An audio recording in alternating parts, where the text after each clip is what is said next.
Start recording. Welcome everybody back on YouTube. We'll be watching this on the video on demand replay. It is CLG FC episode 156.1. Okay, I'm going to bed. Good night and say all in safe travels. Doug God, thank you for hanging out. Have a wonderful rest of your night, brother. Take care of yourself. For those that aren't following, by the way, Crack, we don't know when he's going to be streaming next, but hopefully it's not too long. Give him a follow. He is the man with the best crack on Twitter on Twitch. Sorry. Uh, so definitely worth a follow, and have a great time. Lord of the Quack, Lord of the Quack. Yes. Um, so great FM streamer. Who else? You know what? NC Bear was here earlier. I should probably shout him out too. So let's. I'll give him a shout out once that one's done. Um,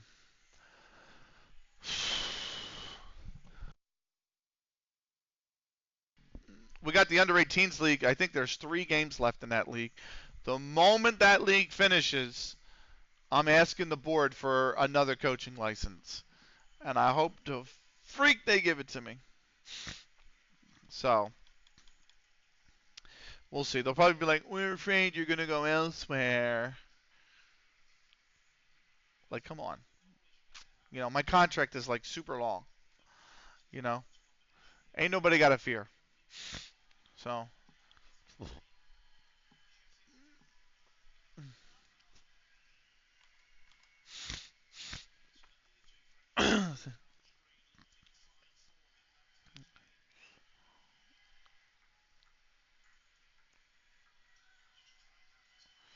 Here comes the sun. Here comes the sun. I do love good Beatles. Oh, you want a triple-digit wage? I don't think so. Uh, I can't remember the contract I finagled my manager for. I definitely finagled it. I know that. So I have to say we'll see. We'll check after this as soon as we're done processing here. So we do have Southport under 18s versus Counter Logic under 18s in a week. Squad planner update apparently is today on April 21st. I never use the squad planner. In fact, I hate the fact that the squad planner exists. I just think it's a feature that's cluttersome in FM. So, can you be a manager without a guaranteed contract? Yes, you can be an amateur manager. You get an amateur. Does the squad have under 21 or under 18s? There. Okay. Timeout. Because we've had to make the club professional to keep the community members here, I have a professional contract, and my manager, I should say, has a professional contract, and also because they're a professional club, they get invited to the under 18s league. If they were not professional, they would not get the invite. But because we've had to make the club professional so that we can offer contracts to the players to keep them at the club, then we get the invite to the under 18s league. That's essentially it. My manager's contract is it's under contract, isn't it? No, where the hell is the contract? My contract. um, 220 pounds a week with a 25% yearly wage rise and a 25% promotion rise, and we've set the expiration date uh, freaking 74 years into the future. So I'm not going anywhere. um, but we finished the season unbeaten. 21 wins from 22 games. It's our best ever season.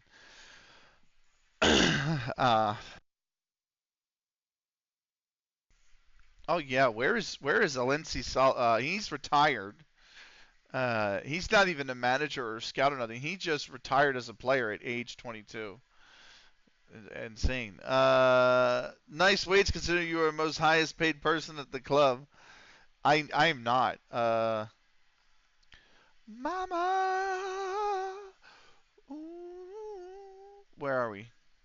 Nope. Contract. Sheamus is the highest paid person at the club. 2,600 pounds a week. Frack is making 1,800. Snicky's making 13. Parks is on 975. Cookies is on 875. Spaps is on 850. Ah, wow. But did he get injured? Did who get injured? Um. Oh, I don't know if he got injured. I don't actually. That's a good question. I don't think he got injured. Uh, I just think he retired. Christian Potts retired at age 28. Uh, Kerry Evans is retired, and then Tyler Harrison is currently a free agent. Uh, he didn't even play this season. He was completely unsigned this season. He played 17 games for us. And the 22-year-old retiree, I know, right? Sean Warner is currently at Isle of Wight, at least. Newport, Isle of Wight, which is in the Wessex League Premier Division. That's like level 12, right? That's level 9, actually. So he's made a big step up, and they got a playoff place. So is it? The question is he playing? He's barely playing. He's hurt though.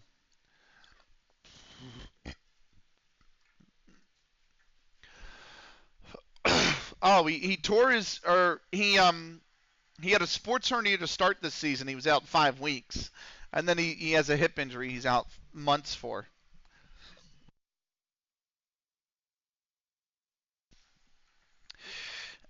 Damn, that's a horrible career if he retired that early. Has that happened where a main player has retired without warning? I was once given 3 days notice and retired on February 5th. The Arsehole was my main striker. No, thankfully, we've not had that happen. um, yeah. So,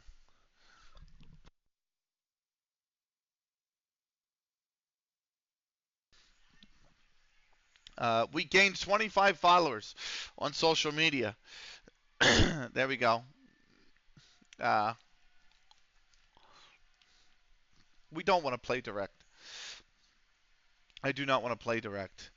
Can we please negotiate? We've had this. If we may want the club to play high, that's fine. But I don't want to play direct. That's fine. We'll we'll finish there. That's perfectly acceptable. More people need to see us. The transfer season complete. Pillock. Wait. Yeah. Yeah. Congratulations. You truly deserve people to see your. I thank you. I don't. Uh, I just really come to love streaming. You know what I mean? I always enjoyed it, but I always kept it for CS commentary. And when I did that, it always felt like a job streaming. You know what I mean? It felt like for the last whole year and a half of my CS career, it just felt like I was laboring through streams. Now I really enjoy it. Let's see. What else? Jack was out 3 months. Wow. I didn't think he was that injury prone.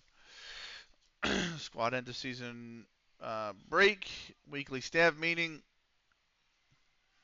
Accept all suggestions. And remind me in 1 month, please.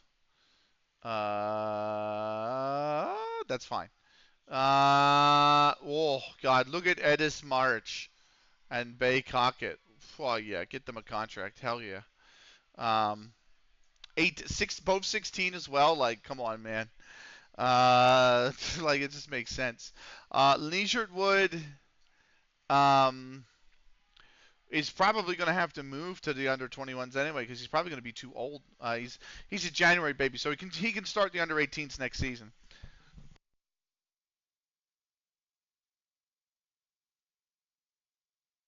Let's see. That is that. We need to offer contracts to Maric. So he wants. I want a year, man. Give me a year. There's no point. There's no point in giving me. Can you just give me the optional contract extension? Okay, full kind. That's fine. Like, why? What is the point? What is the point of signing for 4 months? Well, allow this Irish water waster to inform you. You have the voice, and you have the personality and the ability to make randomness interesting. The golf game, you are fantastic at it. I'm actually not as good as other players at that game, but yes, I do enjoy it, and yes, I do. I appreciate that a lot actually, because I'm well aware that the games I play are not. They're not necessarily the most. I don't want to say interesting, but they're definitely dead games. We're the home of dead games here. That's kind of what I pride myself now is the board of dead games. Oh yes, please attend the meeting. We would like to gauge your opinion on whether the club should strive to achieve a higher grade for the academy setup here. I think it's a great idea. It's going to cost $650,000, and it will be completed by September 20. Hey, look, that's fine. I think that's fine. We're going to keep rolling. So we do have off season. It's going to be. I mean, I hope everybody here realizes, by the way, that the whole rest of this stream now is probably going to be the off season, and then when we come back tomorrow, we'll probably be in season 9. At least that's the idea. I am not the type of manager that likes to go on holiday because of the decisions the AI will make in your place. They tend to be terrible. So yeah. I'm not necessarily fond of going away and coming back and finding everybody's been sold, which happened to me in FM16. I went on holiday. Big Beard FM. Welcome. I intend to live by my own code now. So, I need to at one point, and I don't know why, but I need to figure out why that audio does not play in my ears. It only plays for you guys for some reason. But Big Beard, welcome along. Thank you for the raid.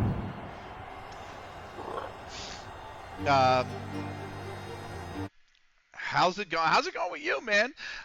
It's going well. We are doing a custom save. Hello, is it WAV? Is it Vane? I don't know. Apologies. My eyes read this way instead of this way. But I don't know why. I think it's they. But welcome in Big Beard. Thank you for the raid. So for the introduction, right? It's going very well, Big Beard. Let me know how your stream was, by the way, while I give my little introduction here. So my name is Benakage. This is a Football Manager stream using a custom club that is called CounterLogic FC. And CounterLogic FC is a homage to the old CounterLogic Gaming esports organization, which died in 2013. They existed from 2010 to 2023. They existed from 2010 to 2023. They died in April 2023. A lot of us CLG fans still stay in touch with us, each other every day, and this save was created as a homage to them. So every person in the starting 11 has some connection to CounterLogic Gaming. Snicky, myself, and Parks are former commentators of CLG's Counter-Strike team. Frack is the friend of a former player who played for CLG's Counter-Strike team. Were they the CSGO team? They were a multi esport organization, but yes, they did have a CSGO team. So they had CLG, CSGO. They had CLG Red, which was the women's CSGO. They had League of Legends. They had at one point Rocket League, Rainbow Six, PUBG, Overwatch, Melee, speedrunning. They had a Halo team that won the World Championship back in like 2016. So they were a multi purpose esports organization. But everybody here, like Jack Lemon was their Discord moderator, so they all have a connection to CLG, and we are using Dan FM databases, England level 20 save, and we started in the bottom, and now we're here. Well, we just won the Lancashire Amateur League Premier Division, which is level 13. So for the first time in the save, we're moving up to the step system of the English Pyramid. Well, we will be in level 12 of the English Pyramid next season. So,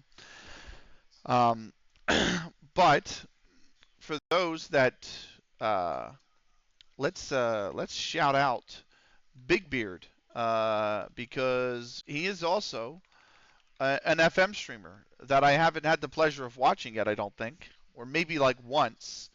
But sounds like a great save. It's pretty nice actually. It's almost my longest ever FM save. It's approaching that. We just hit the off season, so this whole stream is going to be an off season save. We have had a mixed stream. We're managing Hibs in Scotland. Oh, I gotta take that shout out away, bro.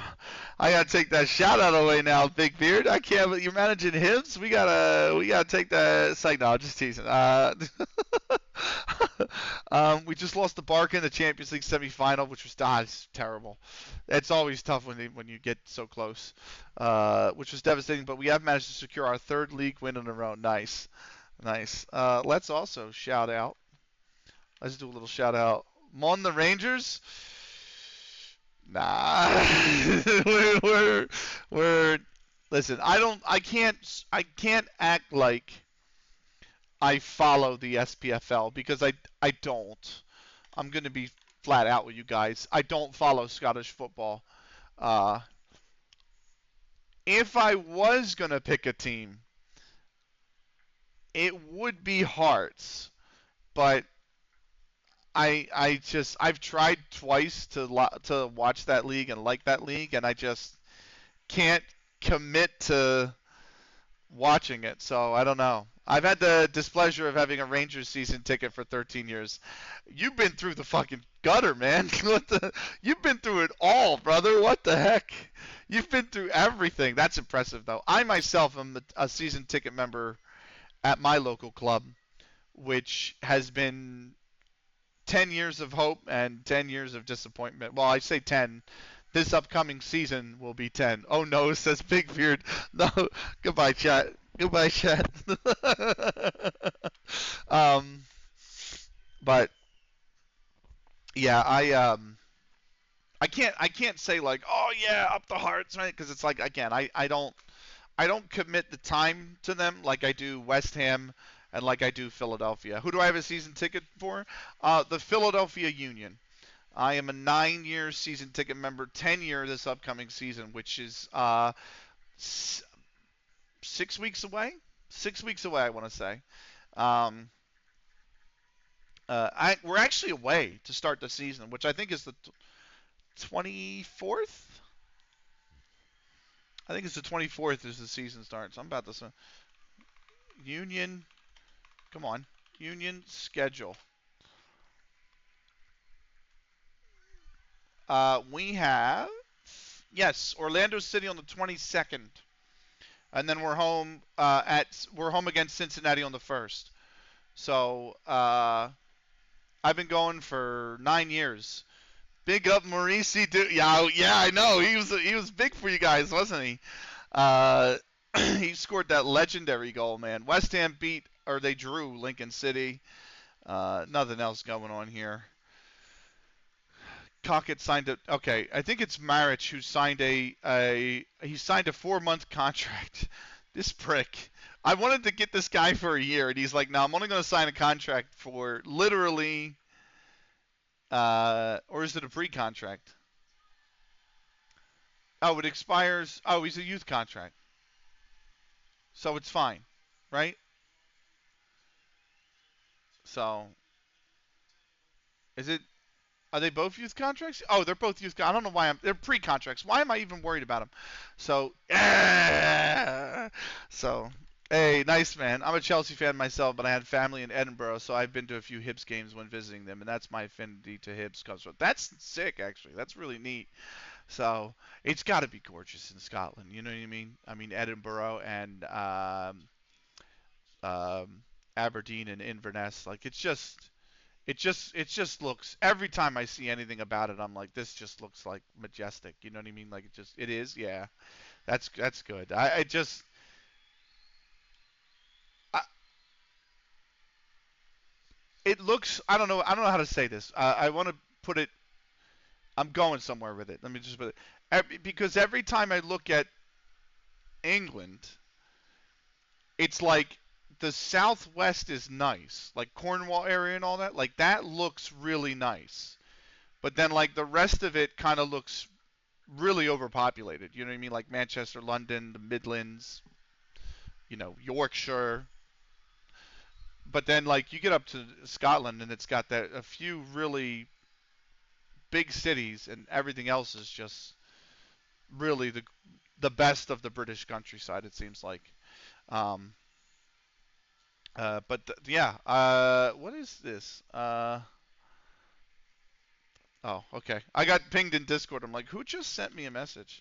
But anyway, let's keep moving on. The under 18s. Navarro turns eye-catching performance in CLG FC under 18s victory. Uh, Jacob Wells put Southport under 18s ahead in the 60th. Navarro in the 65th leveled it for us.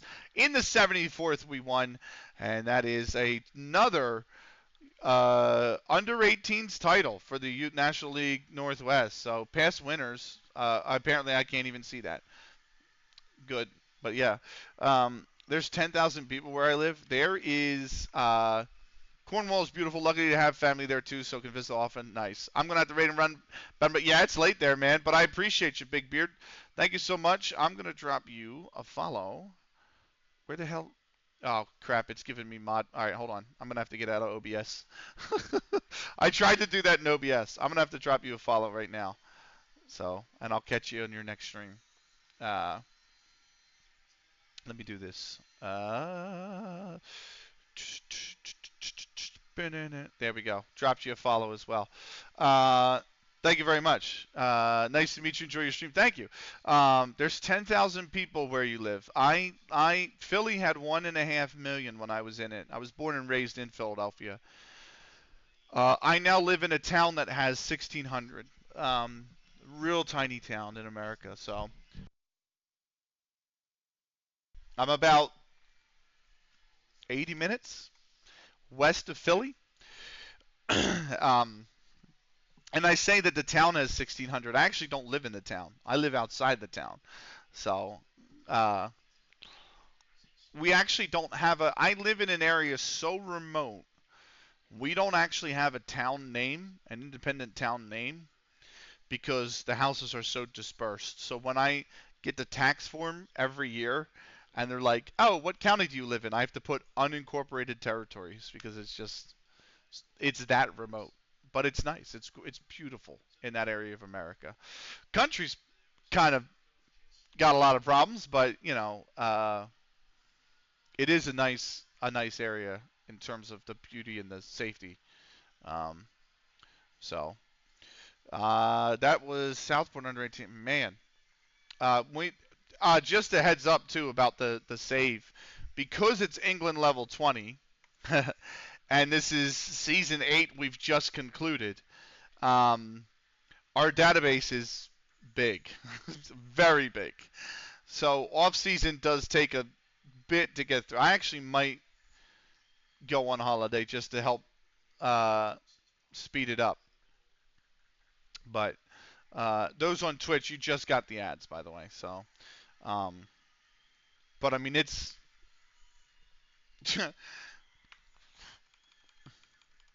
I might go on holiday just till the transfer window opens, and then we have to we I don't think we can go on holiday when the transfer window's open because our players are usually they attempt to snap them up. So it is a finagled save because it's a community save, and it's you know players that have to stay at the club, and we started in level 20. Usually in level 20, those contracts are amateur contracts, and nobody has a professional contract. Um, Armstrong's going to retire. Let's go on holiday. Reject all offers. There we go. So hopefully that'll speed it up a little bit here for us. Um, but yeah, because level 20 has amateur contracts, usually the players would not be signed, and they would be free to go anywhere, right? So to get around that, we had to make the club as professional, and we had to give it a little bit of money so they could actually pay wages to keep the players nailed here to the club. And so, if you're wondering why a club in level 12, 13, 12 has money in his bank account, that's why. It's because we've had to finagle it to keep the club here, to keep the club running with the community members. Otherwise, they would just disperse everywhere on freeze, which is not ideal. We are eventually going to do another bottom to top with a proper save, but that's way down in the future. That's like FM 26, 27 territory. I actually have 5 saves lined up in the future for FM. So I've quite a few ideas in the quite a few ideas in the wings, I should say. So, um, but yeah, it's been neat. It's been a fun save. We're done season 8. We spend an off season usually we have a rotation every 4 years of Raid FM. Tommy C, what's up, man? Good evening to you, brother. How are you? So, um, we have a we usually have a rotation of every 4 seasons of watching a summer tournament. So, season 1 off season into season 2 we did the Euros. Season 2 into season 3 we did the CONCACAF Gold Cup. Season 3 into season 4 we did the World Cup, and then season 4 into season 5 we took off. And now we're at that rotation again where season 8 to season 9 we actually have off, so we're not watching a summer tournament this year. I'm well, sir. Hope you're good. I'm doing great, man. I made it another trip around the sun. Uh, I'm playing. I'm gonna go into season 9 here of CLG FC in a minute. In a minute, I say like it's gonna be a minute. It is the off-season stream today, so we're just slugging through as much as we can to try and get to season 9 for tomorrow's stream. That's basically where we're set up for today. Is just setting up to today so that tomorrow we can play season 9. So, uh, who is this? Oh, they're gone. I have no clue who this is. I was following somebody that hasn't gone live in a dog's age, and it's. I don't know if you've ever followed somebody on Twitch that they haven't gone live in like years, and then they all of a sudden go live, and you're like, wait, who the fuck is this? Because I might have just had that moment where I'm like, who in the Rudy Poo is this? You know what I mean? Like, anyway, um, that's just happened. So we're pushing through. Uh, Season 8 in the book. We still have 2 games in the under 18s league, and then when the under 18s finish, we're going to probably turn around and ask the board for the next level of the coaching license, which we have a National B license right now. So that would be moving up to National A, which is what we need. So, uh,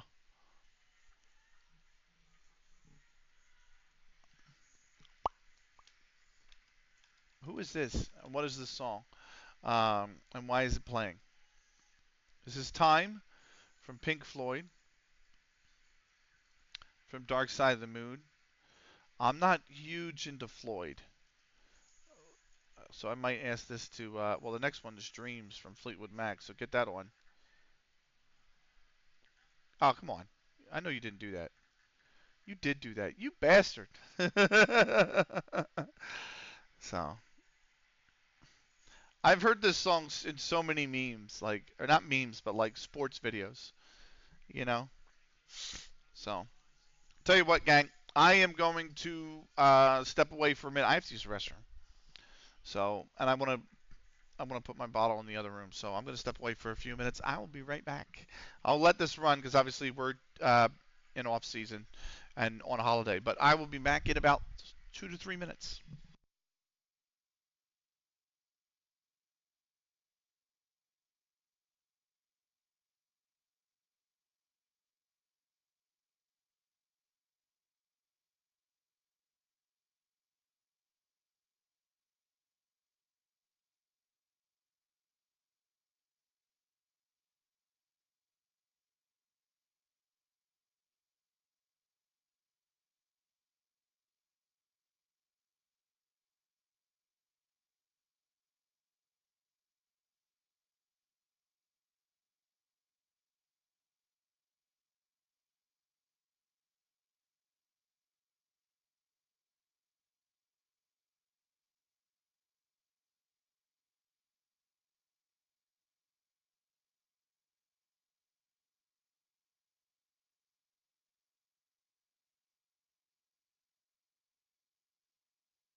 All right. So is there a player? Well, he's gone. Big Beard went to bed. So, uh, to wallop the rest is nice. He went to bed, but yeah, I get you. Is there a player I'm going to get in the transfer window? Probably not. Um, we kind of have a lot of good players at our disposal right now. So, out here in the fields. What a great song. What a great song. Uh, yeah, yeah, yeah, yeah.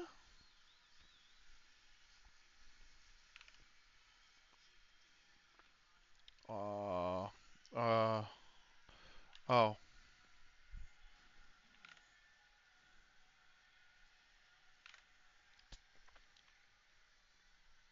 Bam, bam. There we go. Oh, give me 1 second.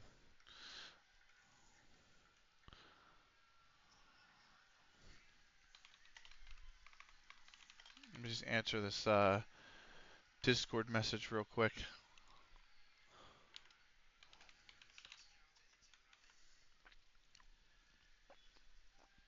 Okay. Okay. Do I not worry about copyright? Have you been have you been that petty, Benny? I definitely haven't. Do I worry about copyright? Um, I have it set so that the Twitch VOD is on track 2, and Firefox Audio does not record to track 2. So do I worry about copyright? Not really, because it's not on any of the VODs. So anything you hear is not on any of the VODs at all. Even on the YouTube recording, it's not on the YouTube recording either, because it's just a completely separate track that doesn't have anything on it. So, all right. We brought in 960,000 in membership fees. That's just there to keep the club afloat. That's what I did to keep the club financially afloat. Okay, that's Andy. I've done that too, but I think I prefer to say, yeah, and that's true. But you know, I mean, if we get 3 strikes, then if they give me one, then I'll handle it. I'll cross that bridge. So, um, uh, changes to the stadium ticket prices. Oh, look at this, gang! The average season ticket price is going from £13 to £20. Um, no, I have this in. I created this to keep the club financially secure. So every season we get a membership bonus, and then that money basically lets us operate for the next year. So I don't have to do the friendlies. That's one thing I wanted to avoid, is to just. So for here, we're fine. 604,000 was the loss last year, but literally 650,000 of that was to improve the um, what are we improving? The youth facilities. So how'd you do that? Is it somewhere in here, isn't it? No, that's club. No, hold on. Finances, income, club membership. So the 28.8 million is spread out over however many years. So, that's why it looks that way. So all that is all set just to keep the club financially operable for the next season. So just because we have to keep it professional status so we can offer the contracts to keep the community members here. So it was an editor thing. Yes, it was an editor thing. So a lot of the save is heavily edited because of the players needing to stay here as a part of the save, right? So to keep these players here, the editor is used to keep the club financially solvent and also keep the players improving over time as they go up the division, so I don't have to swap the players. Because otherwise you would get a player that might be great in level 20, good in level 19, solid in level 18, and not really built for level 17, and then you've got to swap them out. So the game is, the editor is used to keep all of that in balance with each other so that we can keep the save rolling. So makes sense. Saves you about 7 hours of preseason. That's the other thing. Changes season ticket prices. Season tickets going up £7 to £20 a season ticket, which is still not bad. And then the average actual match day ticket is going up £1 from £2 to $3. It is projected to bring in an extra $5,400 in gate receipts. New scouting budget is $46.5K, which is nice. We'll finagle that in a minute, and then well, we missed that. Coaching advice. That's fine. Yes. Better balanced coaching work. That's fine. And that's fine as well. Sween eligible for professional contract. Hey! Good Gaming 369. Welcome in.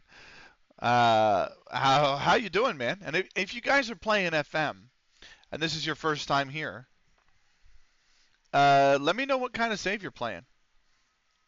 If I saw that today, if I trip on a bra, in what world would you trip on a bra? What world would you trip? I saw that today. That's very good. So, or I might have been the other night, like last night. I think I sent it to you, but yeah.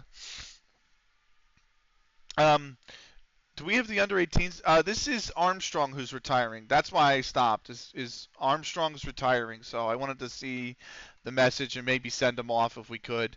I don't know how the game does retirements. I don't know how FM24 does retirements. I've had retirements in FM16, and you don't really talk to the player. They just kind of retire, and that's it. But I was curious, as I am with a lot. So, welcome in Chicken Parm Dinner. Hello, everybody. We're trying to get through preseason. It's a bit of a haul.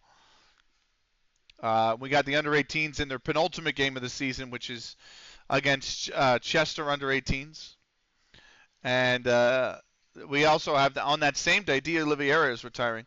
I still think the best statement is the two. If my grandmother had, yeah, of course, she would have been a buy. So, but there's an Instagram that Chicken Parm Dinner and I both follow that do stupid stuff like, if, you know what I mean? Like, what is a good one?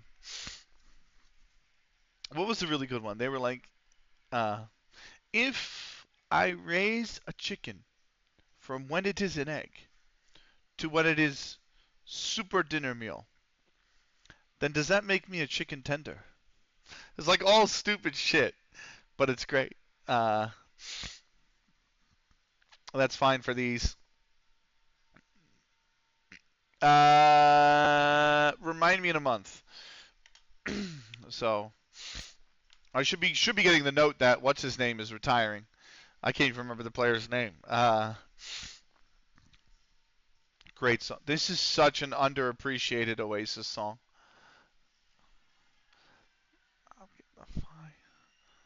It really is. Come in, come out tonight. What was the other one that we played? Oh, Kashmir. I wanted to give that a thumbs up because I do like that song. I love Oasis. They're my favorite band. So, and I think this is one of their better songs, at least off this album. But I think it's really underappreciated. I think a lot of Oasis fans like Lila. They like obviously all the normal mainstream stuff. But I'm like, if you dig beyond that, you get songs like this, and you get songs like uh, the Master Plan, which are just the Master Plan is to me their best song ever written. So I think it's better. I just think it's better than any other thing they did. I think Master Plan's best song like they did. So love it too. There's a streamer I follow. A quote I once heard in Spain during a World Cup campaign was, "Arsenal, some people don't like football. We just want to watch England fail." Nice. That seems to be the mood. Is that a lot of people are like they either root for England or they root for England to lose. So that must be what it's like to be a Spurs fan. Is that you realize that everybody, or a City fan, you're either a City fan or everybody wants you to lose. I literally got no piece of mail for that guy's retirement. That sucks. We're gonna process through to the 10th just to see the national under 18s Northwest result, and then we'll go on holiday till the next game in the under 18s, which will be the final game. And then after that, we'll go on holiday until the transfer window opens. We will also look at leagues in focus and see how the leagues in England finish, including the FA Cup, the Conference League, Europa League, and the Champions League. So all of that is coming up.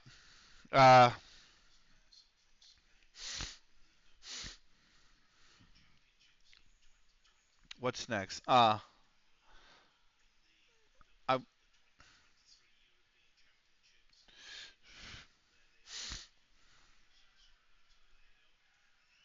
I'm going to move you up. I'm going to move you up. There you go. So, what do we got? Oh, here it is. D'Oliveira retires. Right winger Devoy D'Oliveira has retired from professional football. He was born in Manchester on the 28th of October 1998. He began his career at Stafford Argyle and joined CLG FC in July 2023, but failed to make a league appearance for the club. Yeah. Kerry Evans retired as well. Hold on. Kerry Evans retired as well. We knew that already, right? So.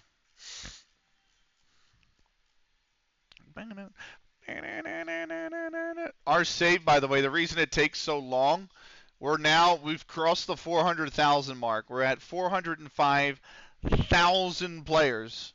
That dude just looks old. Nice. Fucking hell. When Ireland added in the charge on alcohol, it increased 24-pack of Guinness at the time from €20 to €37. So what some establishments did was sell a potato for €20, and it just so happened to come with a 24-pack of Guinness in it. Nice. Nice. Counterlogic FC under 18s win with Draper impressive. It was Idibarren in the 35th to put us 1-0 up at the break. Draper in the 84th. Stuart Aikens, who's wanted by a lot of clubs in added time at the end of the second half, means we downed Chester under 18s 3-0. We are champions of the under 18s league. We are 8 points clear. There is one game to play, which means we are going to go on holiday until the 16th. And we'll be back for that final game of the under 18s league. We will process through the 16th and the 17th to that game. We'll look at the result. And then on the Monday after the under 18s game, we are going to turn around and ask the board for a National A license. And we will see what they say. I would like to get my National A license. I would like to have my manager complete the national licenses prior to getting into the FA Cup, which is level 10. So a few more seasons. And I would like to get it. That's an awesome fact, by the way, Crack, that you could sell a potato for €20 and it comes with a free pack of Guinness. That's something that is so Irish, the way you know what I mean? That is something that's just like, that's 100% Irish. Uh, are you an alcohol enjoyer yourself? Um, very occasionally. I don't really drink. What are the odds of getting the license? 50-50? Uh, so I don't know. When the pandemic, I do enjoy beer. I do. When the pandemic hit and I was working 70, 80 hours a week, I I used to go and buy a unhealthy amount of it. We're talking I would probably be drinking like close to a case a week. Um, and I was like throwing a lot of money away buying beer. So I kind of stopped, and now I don't really drink at all. A lot of the times, I'll have one or two. Like tonight, I actually had one, but um, I drink maybe a beer or two a month now is what I'm on. So I just can't afford it. And then also, I would say when I go out, a lot of the times, like to the football, for example, my dad is a little bit of an alcoholic, and he can't. It's great for digestion, but not much else. Yeah, so he can't really control himself very well. So I know that if we go to the football, because I always take my dad with me, uh, I have to drive home, and it's a 90-minute drive, and it also goes through occasionally a sobriety checkpoint. So knowing that if I'm going out to the football and I'm taking my dad with me, I'm not drinking. So um, and if I go alone because he doesn't want to come because the weather's bad or whatever, I'm also not drinking. There used to be a stat in Ireland that 73% of chefs in Ireland are alcoholics. One chef I knew would use half a bottle for the stew and the rest to stew. Half a bottle for the stew and the rest to stew. That went right over me.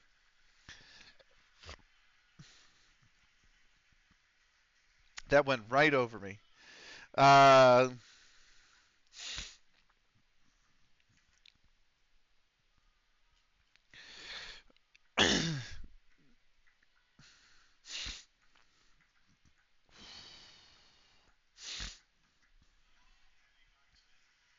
is God's Eye playing? Oh, God's Eye's going up against E-Nexus tonight. Fuck! I hate that. There's wrestlers on both that I like.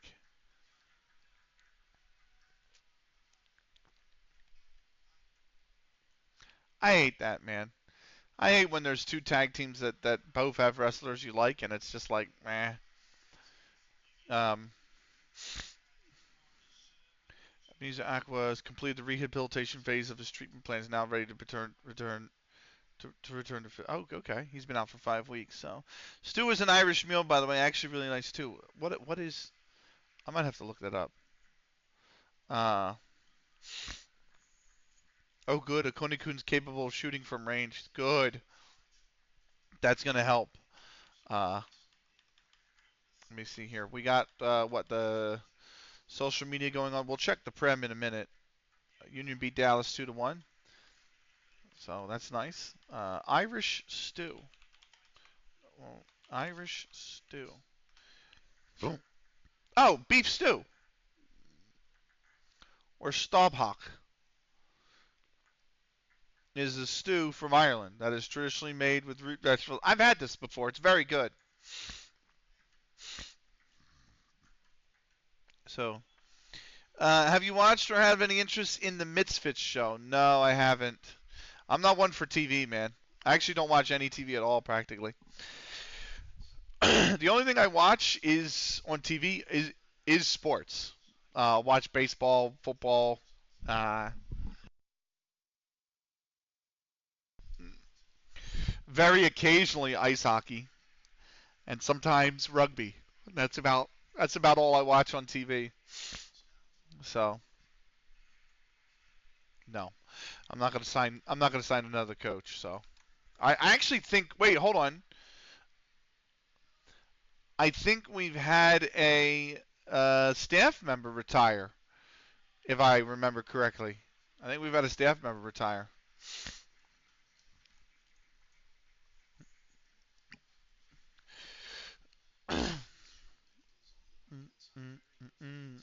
I'll have to check. I want to check the staff. Weldstone under 18s. That's who we've got to finish. Uh, well, beef, depending on where you get it. It's a mixture of random shite and some things. Guinness and Irish Guinness stew is divine. Nice. Okay.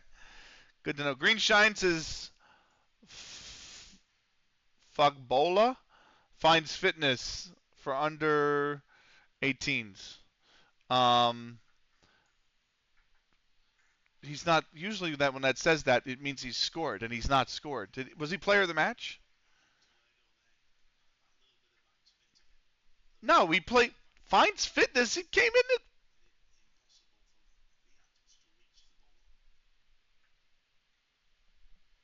Uh, he came in the stoppage time. How is that finds fitness? Perone in the 10th for Weldstone under 18s. Draper in the 63rd. Green in the 71st. We overturned a 1-0 deficit to win the under 18s. 75 we finished on out of 30 in 34 games. You said, by the way, which stat is your manager's focus? Is it fitness? Can you actually change your manager's stats? I just thought the game calculates that for you. I didn't think you. Fitness for us for my manager is a 6. Motivating and working with youngsters is the highest. So, um,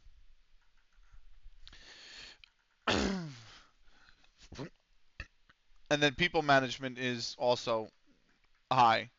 So we started with no coaching badge. So, 1 or 2 were all of these stats. I think I put 3 in motivating, and everything else has come. Are you the under 18? No, I'm not. Staff. Under 18's manager is Ethan Stevens, and his. You're asking for fitness. His fitness is a 1. Oh, what a song! what what a banger! So, but yeah, that's where we're at with staff. Who was the staff member that retired? Nobody. Nobody retired? No, that's not what I want. I want you to go here. Yeah, nobody's. No. Yeah, nobody's retired. I thought I could have sworn somebody was retiring, but okay.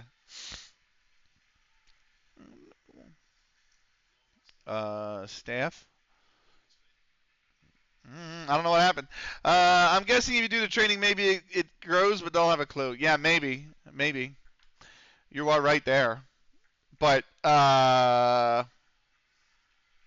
was I going to say? I'm getting criticized for not playing enough young talent, which is kind of stupid when you think about it, because all of the players on the squad, right? When we started our very first season, all of the players were 14, 15, or 16. Now they're 22, 23, 24. So they're not under 18s anymore, but they're still young players. So meant to be the most important stat for a manager. How about that? I didn't know that. The management analysis and obvious manager stats, it's meant to be the most important stat for a manager. I did not know that. So.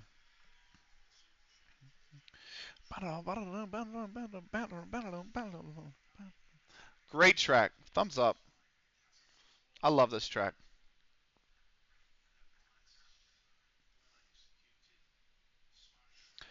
I didn't realize Dempsey retires. Ayrton Dempsey's retired from professional football. He also failed to make a single appearance for the club. We got. Wow. All right. When is the Champions League? That is my question. Okay. In fact, let me just go straight up to the Prem and go to rules. I go to next season. Because the question I have is the transfer window opens Tuesday, the 10th of June. So what I'm going to do is, since we're not watching a summer tournament this season, we're going to go right up to the 8th of June when the day before the restricted transfer window opens, and we're just going to push ourselves through this off season as much as possible. We still have 2 hours left on tonight's stream, so I don't want to say it's plausible to get to season 9. I don't think it is. But we'll be very close, and we can set ourselves up very well so that next season, or I should say next stream, tomorrow, we can probably start season 9. It depends on the snow. It depends on how bad the snow is, if I'm honest with you, because I have a feeling it's going to be something I'm going to have to shovel once or twice here. Probably twice. I have a feeling it's going to snow between 8 and 10 is when it starts, and it doesn't stop until 8 p.m. So I have a feeling I'm going to have to shovel at like noon, 1 o'clock, and then I'm going to have to probably shovel again at like 4:30, right before the sun goes down, and then shovel the next day.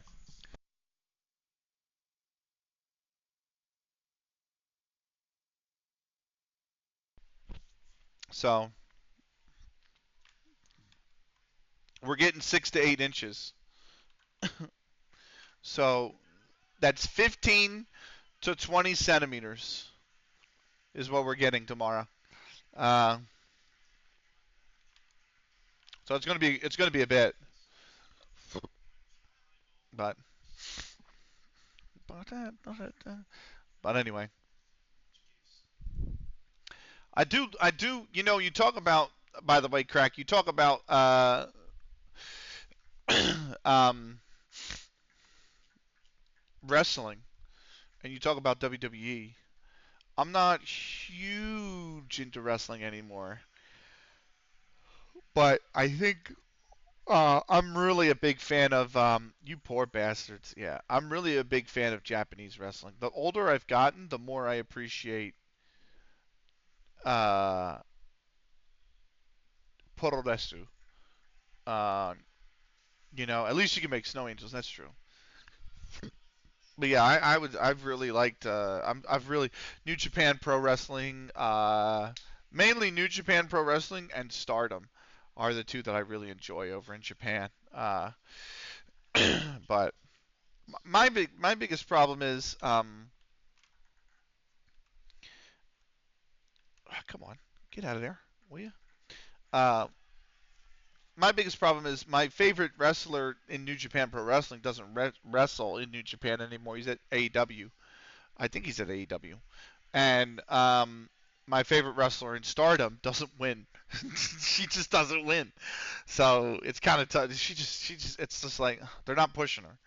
So, um, but yeah, New Japan is pretty good. I do like New Japan Pro Wrestling. So,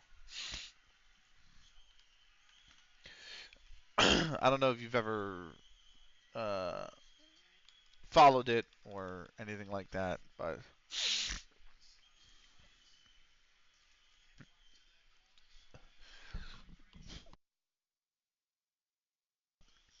I'm trying to think who's over there now that I really like.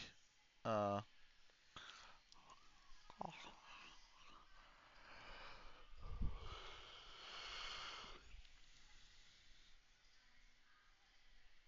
hmm,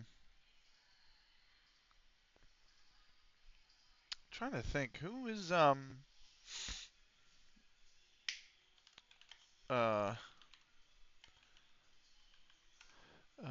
where is he now? Kazuchika Okada. Where is he now?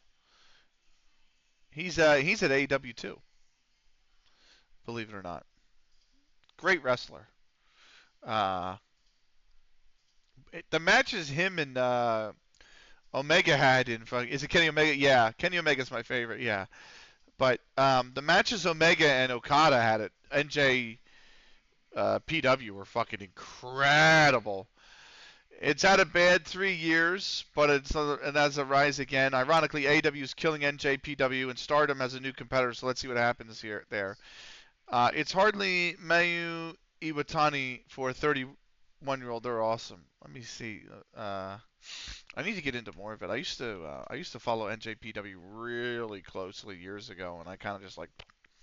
And now I've been following. I've only been following Stardom, but um, I hope it does well. I really do. It deserves it. NJPW is historic, you know. So Mayu Iwatani.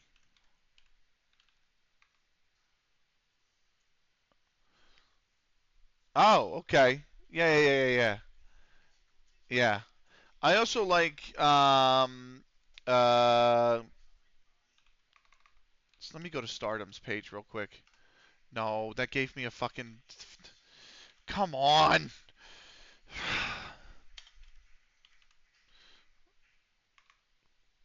Wonder World Wonder Ring Stardom. Here we go. Rosters. Where's the rosters?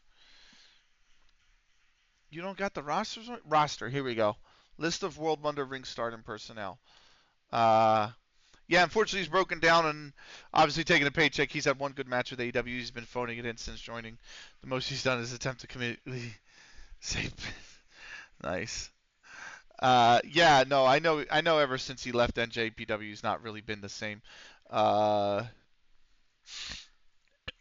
who do I like in Stardom?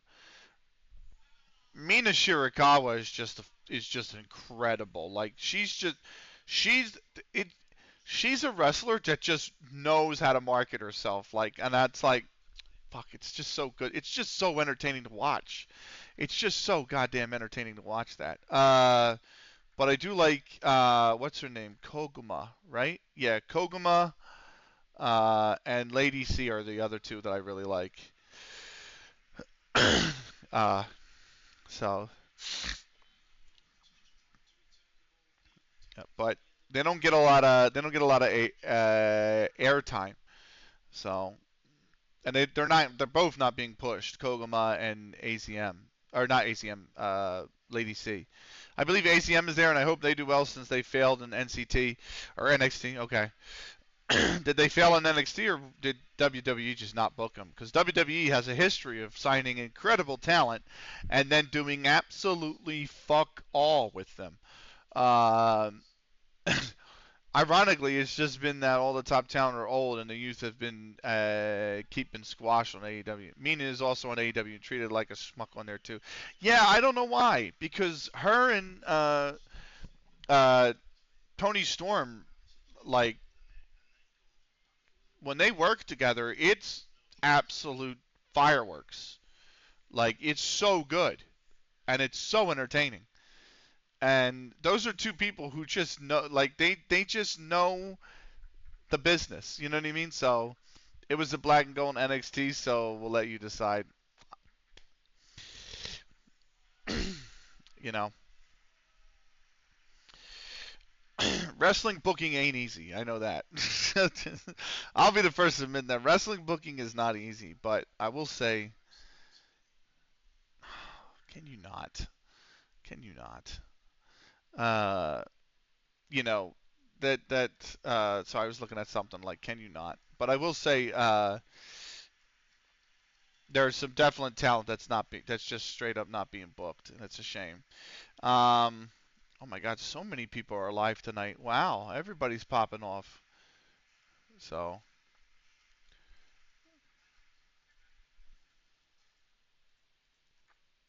no, that's not what I want. There we go.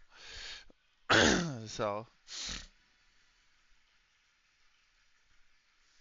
um, you know what the funny thing is? I say everybody's popping off. There's not a well, there is three people playing FM. Actually, that's fair. But a lot of my non-FM streamers that I follow are absolutely going off tonight. It's like, whoa. So, close that. Anyway. Uh, hey, Amin! What's going on, man? How's your night going? It's going good. We're in the off season, man. We're trying to slug through. Problem is, Jamie Hayter is better. Julia Hart is better. Tony Storm is better. Mercedes doesn't lose. Yeah. Also, Mina doesn't have great English without a manager. It hurt in America big time. Yeah, I know, but her English isn't awful. So she's a good wrestler as well. I just think she's a like Mina to me has the potential to be a generational talent. You know, like just very very good. Would think the same of Tony Storm. You looking fresh? Did you get a haircut? Last week, 8 days ago, 9 days ago. Yes. Also got rid of the beard, which I have to shave tomorrow.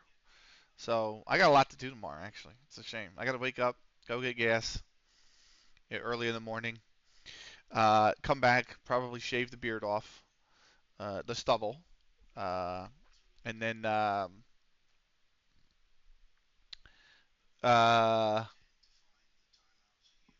shovel. I was like, what am I gonna do tomorrow? Shovel, shovel the snow. So uh, maybe it's the West Ham jacket thing that makes you. Maybe it's this. Maybe it's this nice lighting. I could be like. So um, we're almost through thingam the thingamajig, the holiday.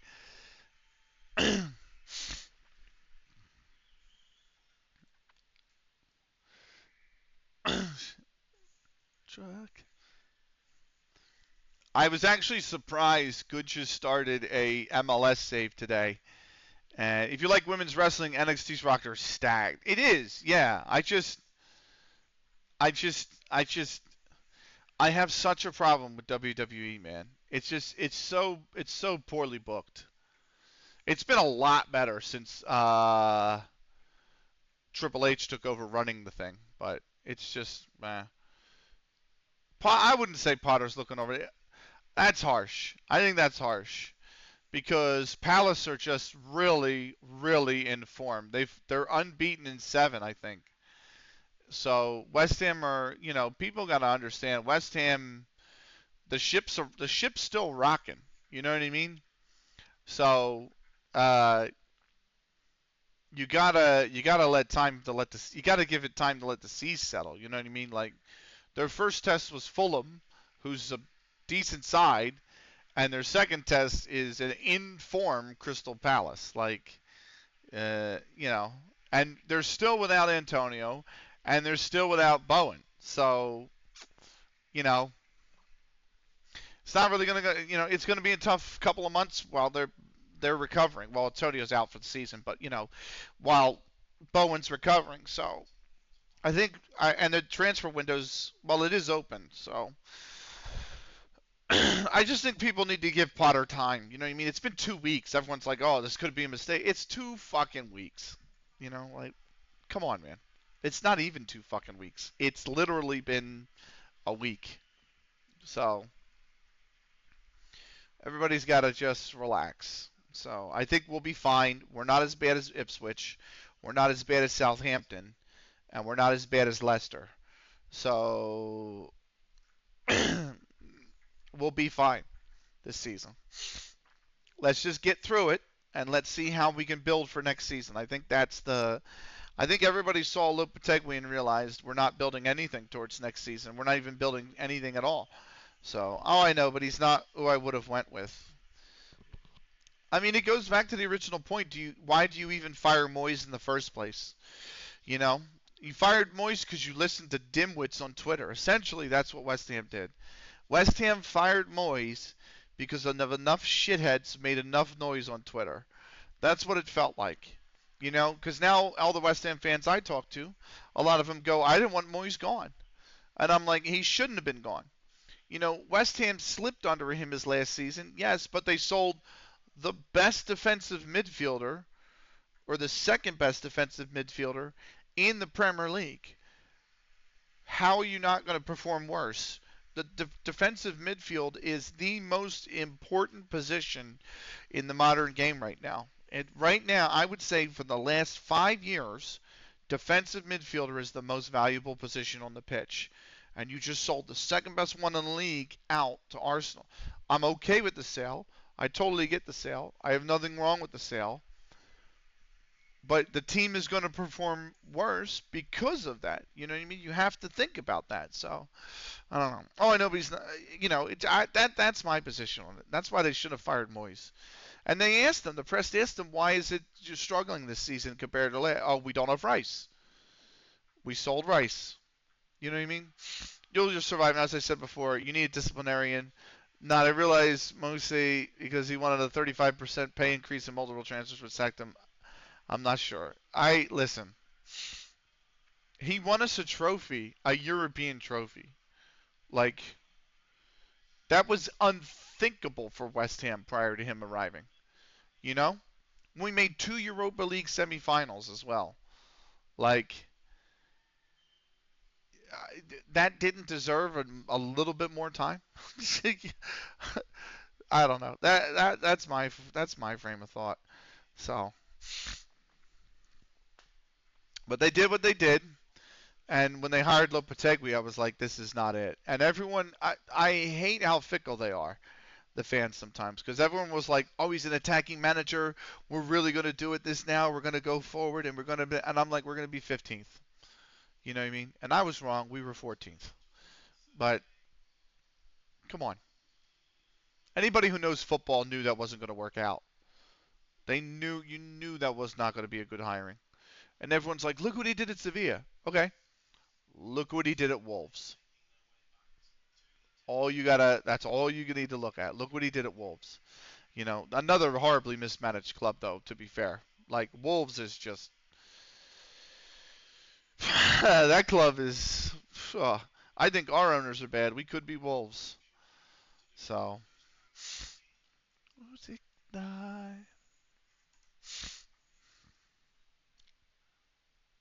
and it's a shame because that's a whoa, whoa, whoa, whoa, whoa, whoa, whoa. What just my screen just flickered real hard. Uh, there we go. We're good. Um, Wolves are a big. I mean, Wolves have the Molyneux. It's such a historic stadium. Like I don't know. I feel bad for Wolves fans. I do. Uh, there was always some delusions of grandeur from some fans that wanted you to be where Nottingham Forest are. Well, you and I were consistent. Said from the day I started streaming, he'd be the first second. Now Ten Hag proved me wrong, but I was close. Yeah, exactly.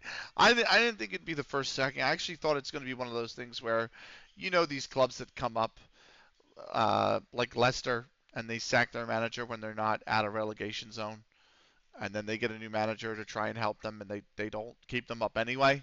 I thought it was going to be like one of those. You know what I mean? Like Southampton's manager.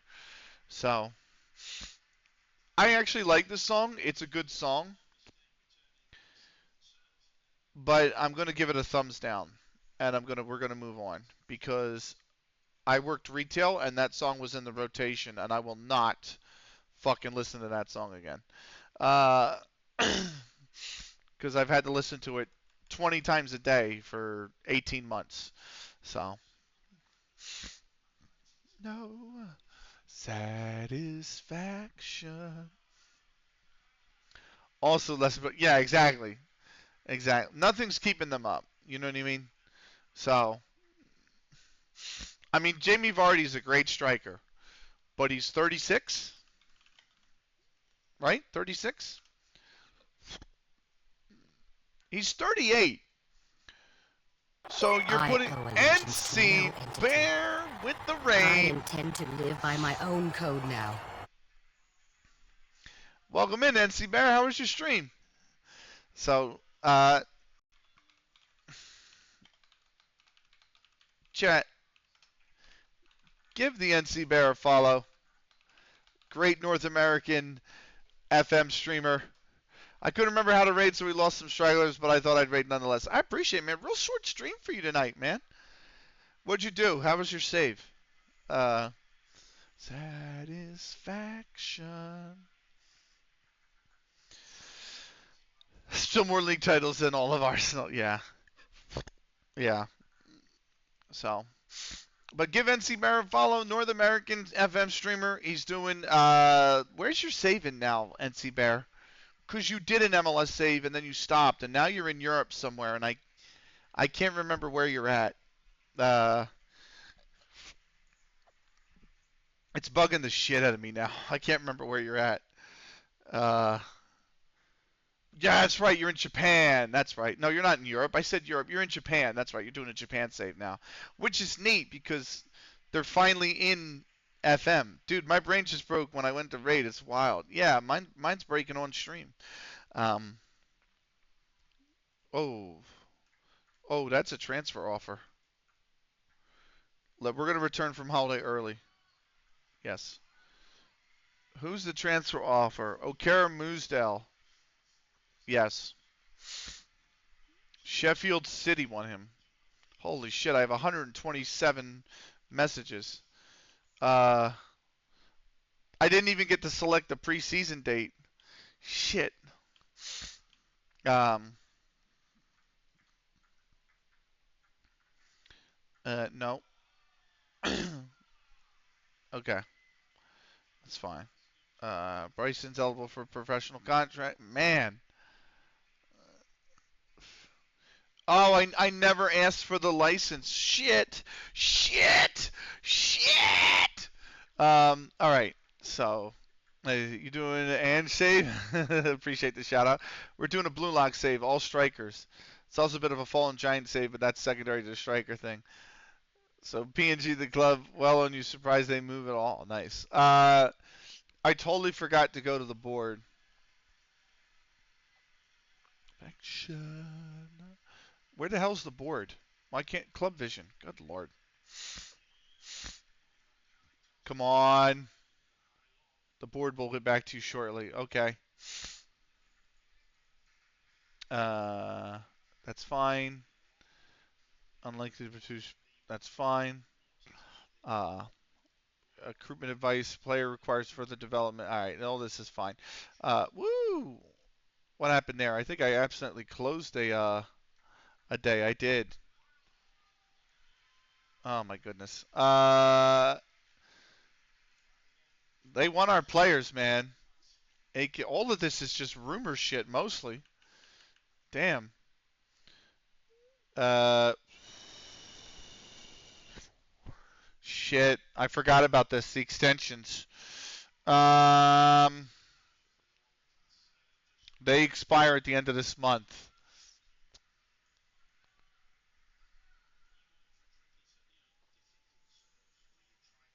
McDonald and Tulloch have a 1-year extension clause. Okay. What about youth contracts? No decision still made. Okay. Finances are fine. More rumor shit. More rumor shit. A lot of this is just rumor bullshit. Coaching advice summary, that's fine. Apply all, that's fine. What'd you guys say? I hate the animation, but I like the foot. Wait, hold on. Whoa, whoa, whoa, whoa, whoa, whoa, whoa. It's done, but we found some good center backs to support the defense. We are about to break the record for most goals in franchise history made and conceded. We are 2.5 months away from the end of the season. Jesus Christ, NC Bear. Do you like blue Aoyashi myself? Oh, okay. I hate the animation, but I like the voice acting and characters. I do like Aoi Aishi as well. I actually had the manga. Why are all the headlines capitalized? I don't know, mate. Haven't watched Aoi Aishi before. I'll have to check it out. I did like it, actually. Yeah, the results are like 4-6, 4-6. Jesus. Oh, watch it. It's based on Zavi's supposed eagle eye, which is funny when you know when it makes an interesting show. I wanted to say I know. Is that what I'm thinking of? No, I'm sorry. I'm not thinking of AOA. No, hold on. I'm thinking of a different anime. Um, I have the manga up and the anime upstairs.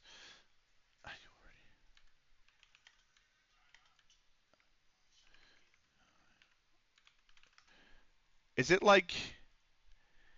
Oh, I Yuri Aoshi was what I was thinking of. 2002.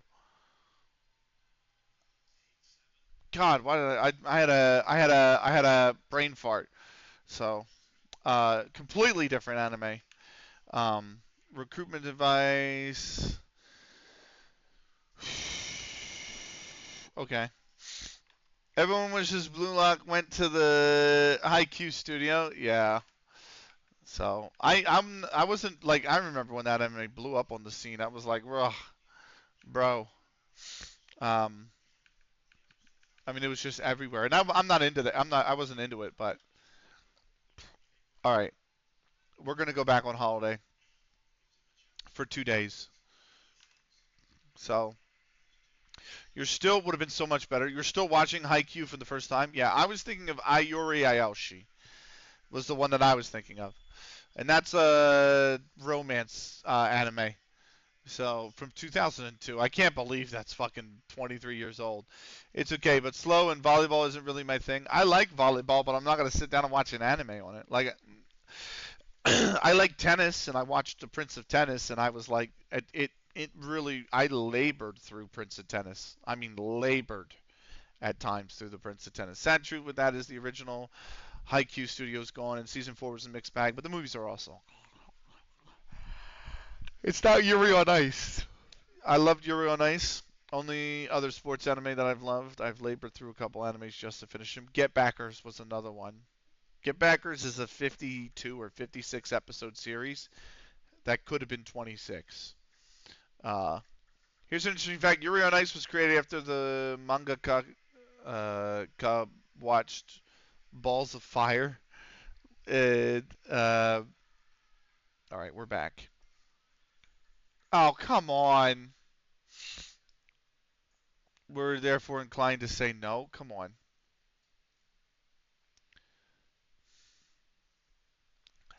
We didn't get the coaching badge. You fucking twat. I've taken you up 8 divisions. Like, come on.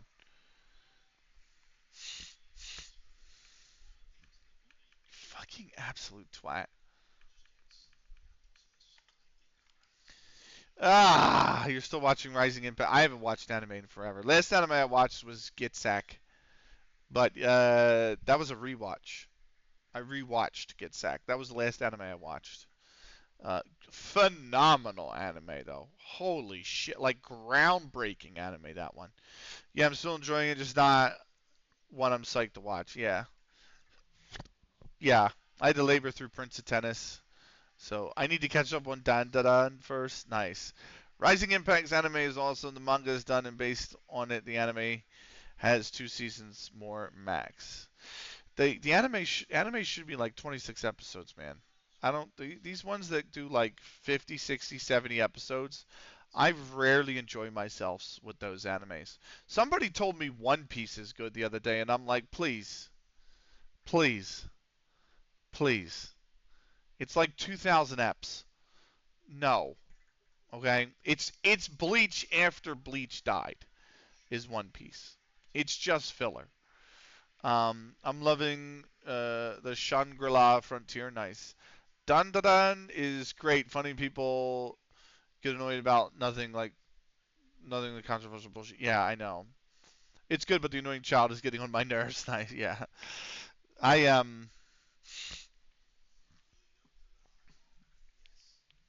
I don't know. I don't know. I could name at least a dozen anime better than One Piece. So while they were making One Piece to shorten it, doing a Kai of it, keep it, keep it. I'm not interested. I same thing with Bleach. People were like, Bleach is the best. When Bleach was out, people were like, Bleach is the best. It's so amazing. Keep it. You guys can remind me in a month, please. Move on, and the rest are is what it is. Restricted transfer window is now open. So there was one episode that he started crying for no reason. We wanted to find times to figure out why, and it made no sense. I'd watch a condensed One Piece. Tokyo Ghoul remake soon. Remake, maybe. I don't know. Just don't go the way of remakes all the time, please. We have that already. We have a studio that does nothing but remakes. There is already a studio. Hold on, gang. Tokyo Ghoul was perfect. Leave it alone. Exactly. Exactly. We have a studio that exists now that already does remakes. Okay? We don't need another studio to do that. Okay? Marvel already exists. We don't need another remake studio. Please, somebody pick Augie back up. Okay. Um, we haven't done Leagues in Focus. Let's do Leagues in Focus, shall we? MLS, it's now the Revs that lead. New England top. NYCFC is second. Atlanta third. Miami fourth. My beloved Philadelphia Union are fifth. Charlotte sixth. Toronto seventh.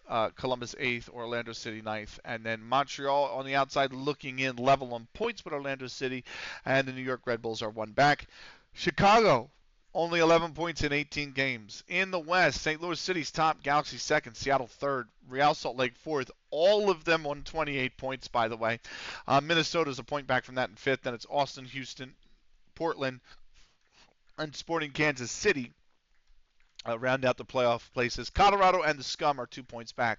FC Dallas, worst team in the West. Uh, Secret banger. With Tokyo Ghoul, they tucked up seasons 2, 3, and 4. So 2 is non-canon, 3 is half-canon, and 4 is canon, so that's why they're doing Ghoul again. Goes from 24 frames to 60 during action scenes it hit so far. 12 to 24, nice. Rumor is they might bring back Maji, nice. Premier League, unfortunately, City turned into City. And they racked off 5 wins at the end of the season to pip Newcastle to the title. Man City win again. Arsenal second, Chelsea third, Arsenal third, Chelsea fourth, Spurs fifth. Villa get a Champions League spot. I don't know how. We'll find out in a moment. But that means that Leicester get the Europa League, and eighth place Bournemouth are going to the Conference League. Liverpool finished ninth after failing to win any of their 4 remaining games. Man United finished 11th. At the Nottingham Forest had a recovery for the ages to climb out of relegation. Brighton finished 2 points above the drop. Brentford down, Leeds down, Norwich down. Sky Bet Championship. Let's go into the championship, shall we? West Ham win. Bristol City second. They're going up. QPR, Sheffield Wednesday, Watford, and Fulham were the playoff places. Wolves and Ipswich finished just outside. We are in season 8, though, crack. It is 2031, to be fair. Birmingham City have actually escaped. Birmingham City were 10 points adrift at the halfway point of the season. They sat 24th. They were 10 points back. They survive by a single point. Lincoln City, who failed to win their last 5. Portsmouth, who won 3 of their last 5, still go down. And then Stoke City go down. All right, I'm going to head out, watch the Lions game, enjoy the stream, and I'll catch up with you later. I know you don't care, but go Birds! NC Pair, go Birds. Have a wonderful rest of your evening. Enjoy the game, man. Playoffs. Fulham 5-4 on aggregate over QPR. Wednesday beat Watford 2-1. Fulham down Wednesday at the Wembley Stadium to go up back to the Premier League. We'll go to Sky Bet League 1. Let's look at the league table. Bolton and Salford are up. Bolton winning their last 5. Are Fulham still owned by AEW? Bring the conversation back around? Probably. But you know what? I used fake names because I'm an idiot. So this person is probably, the owner is probably fake. No, that's me. I want to go to. I don't know. I can't see who's on the board, can I? How do I see who's on the board? Staff? Ryan Norman? I don't know. It's all fake names, unfortunately, because I'm an idiot. Skybet League 1, though. Bolton, Salford up. Barnsley, Plymouth, Cardiff, Stockport, the playoff places. Milton Keynes, unfortunately, barely survived by 2 points over Cambridge. Wickham, Carlisle, Doncaster, we knew were already down. Playoff places, Stockport County 3-0 over Barnsley. Cardiff down, Plymouth 3-1. Stockport beats Cardiff 2-1. Sky Bet League 2. Bristol Rovers, Crewe, Alexandra, Wigan Athletic go up in the automatic places. Crawley, Southend United, York, and Woking are the playoff places. Yeovil slips out of the playoff places with, 3 losses in their last 3 games. At the bottom, Shrewsbury Town can't survive. They go down. Cheltenham had a nightmare season. 2 wins. 2 wins out of 46 games in which they've lost 33 of them. That's a brutal fucking season. Playoff places: Woking down Crawley 3-2. Salford or Welsh, or am I messing that up? I didn't think they were. I didn't think Salford City are Welsh.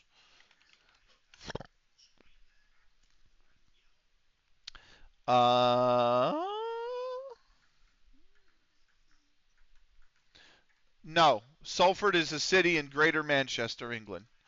Uh, Where are Wrexham? We'll look at that in a minute. Woking down Crawley 3-2. Southend beat York 2-1, and then Southend 1-0 over Woking in Sky Bet League 2. Where are Wrexham? They're in one of these damn leagues. Wrexham. Wrexham. Wrexham. They finished 12th in Sky Bet League 1. So they finished, there they are right there. Sky Bet League 1, 15, 17, and 14. Uh, so, did I get that right? Yeah, 15, 17, and 14, 62 points. They finished, 6 points out of the playoffs. Last league we're going to look at Vanarama National. Poor Ziggurat, by the way. South Shields won the league by 3 points over Scunthorpe United. Macclesfield, Worthing, Oldham, Solihull Moors, Sudbury were the playoff places. At the bottom, Dorchester failed to win their last 5 games, but again, for the 3rd straight season, Dorchester survive the Vanarama National. Altrincham down, Boston down, Maidstone United down, Dagenham and Redbridge failed to win their last 5. They are down. Oh yeah, Salford is the one owned by Beckham, Newville, and the Fools. Oh, okay. Playoffs. Oldham beat Solihull Moors. AFC Sudbury needed extra time to beat Worthing, but they did do it 3-2. Solihull Moors, it was 2-1 over Oldham. Scunthorpe United would enter the fray. They would down Solihull Moors 1-0. Ziggurath's Macclesfield, which Zig is managing, by the way. 2-0 over AFC Sudbury. Unfortunately, Zig can't get his beloved Macclesfield into the Football League. Scunthorpe United, it's taken them forever, but they have come back to the Football League. Can you believe it? They finished 3rd in this season, 24-25, by the way. They led that league all the way through about 30 games. Fell down to 3rd by the end of the season, lost the playoff final. You get to the 25-26 season, they sneak into the playoffs on the last day, immediately bow out of the playoffs. You get to 26-27, they get into the playoffs, and they bow out in the semifinals. Miss the playoffs in 27-28 after they were in a relegation scrap early in the season. The next season, they finish 5th. They make it to the semifinal. They lose again. And then finally, they finish 11th last season. They were completely not in the picture at all. And finally, Scunthorpe United has actually done it. And they're going back to the Football League. Can you believe it? Lastly, with leagues in focus, the league above us. In Central was already promoted. We know that. They win the league on goal difference alone by 5 goals. They did lose their last game of the season to Litherland. Or not to Litherland, I'm sorry, to Newton Le Willows. But Burskoff Richmond do win theirs, and so they remained in 2nd place for most of the season. They will go up as well over Garswood United. At the bottom, Nothing that L4 FC could do. They needed to at least win no matter what on the last day of the season. They didn't do that, so L4 FC is down. Billings New Street won 2 of the remaining 3 games, which means they would actually pull clear of L4 FC and leapfrog Asheville Reserve. So that's the league directly above us. Very quickly, let's look at the club competition, shall we? Uh, we know about Villa winning the Carabao Cup over Newcastle. So what about the FA Cup is the big question. West Bromwich Albion for the second time. Uh, there's no way. Oh no, that's not true. I was gonna be like, what the fuck? What the fuck? What the fuck? Um, First round. Here we go. Here it is. I thought West Brom had won for a second. It didn't. The fifth round, Wolves down to Villa on pens. Brighton beat Man U in extra time 3-2. Man City dismissed Rotherham 2-0. Newcastle down to Everton 3-2 in a thriller. West Brom needed pens to get past Brentford 3-3 to get the championship side into the sixth round of the FA Cup. Leicester down Birmingham 2-1. Chelsea over Watford 3-1. West Ham need extra time. They downed Arsenal 2-1.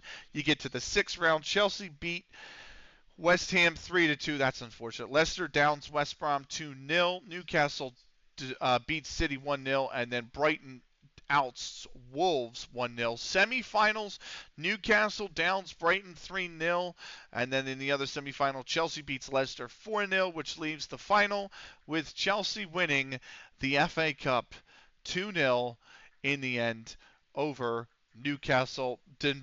Bowden Boer was sent off 10 minutes in. That's not good. You're never going to win many finals when you do that. Last thing we're going to check is the Conference League, shall we? The Conference League. We'll start with the round of 16, shall we? Let's go to stages. Let's go to not the league. Let's just overview it all, right? So Nice finished top with Mönchengladbach, Bilbao, Atalanta, Liverpool, Shamrock, Rovers, Piast, and Basel. Fenerbahce, Partizan, Aris, Midland, Sirkaraki. That is horribly butchered, but Slovenian Liberec, Lillestrøm, Odense, Bold Club, Larn, Bodo, the New Saints, Mold, Sofia, Genk, Hapoel, and Tiraspol all making the knockout rounds. In those knockout rounds, Bodo beat Lillestrøm Sofia over Partizan, Odense over Tiraspol, Liberec beat Larn, Eris beat Genk, Fenerbahce beat Hapoel, Mold downed Midland, and Sukarachi beat the New Saints. Mönchengladbach destroyed them, though, 6-2. Mold 6-1 over PS. Nice took penalties to Fenerbahce to get them through. Aris down the Shamrock Rovers 3-2. That was very close. Liverpool beat Slovan Liberec 3-1. Bilbao took penalties over Odense. That's big for Odense. Atalanta beat Sofia 2-0. Basel downs Viva's beloved Bodo 3-1. Atalanta 6-3 over Basel. Liverpool cleans up Bilbao 4-0. Nice destroys Aris 7-2. Mönchengladbach over Mold 5-2. And then Nice downs Mönchengladbach 3-2 in the semifinal. Liverpool handles out Atlanta 5-2. And after a scoreless draw, Nice wins on penalties to win the Europa Conference League. So there's the Conference League. When you get into the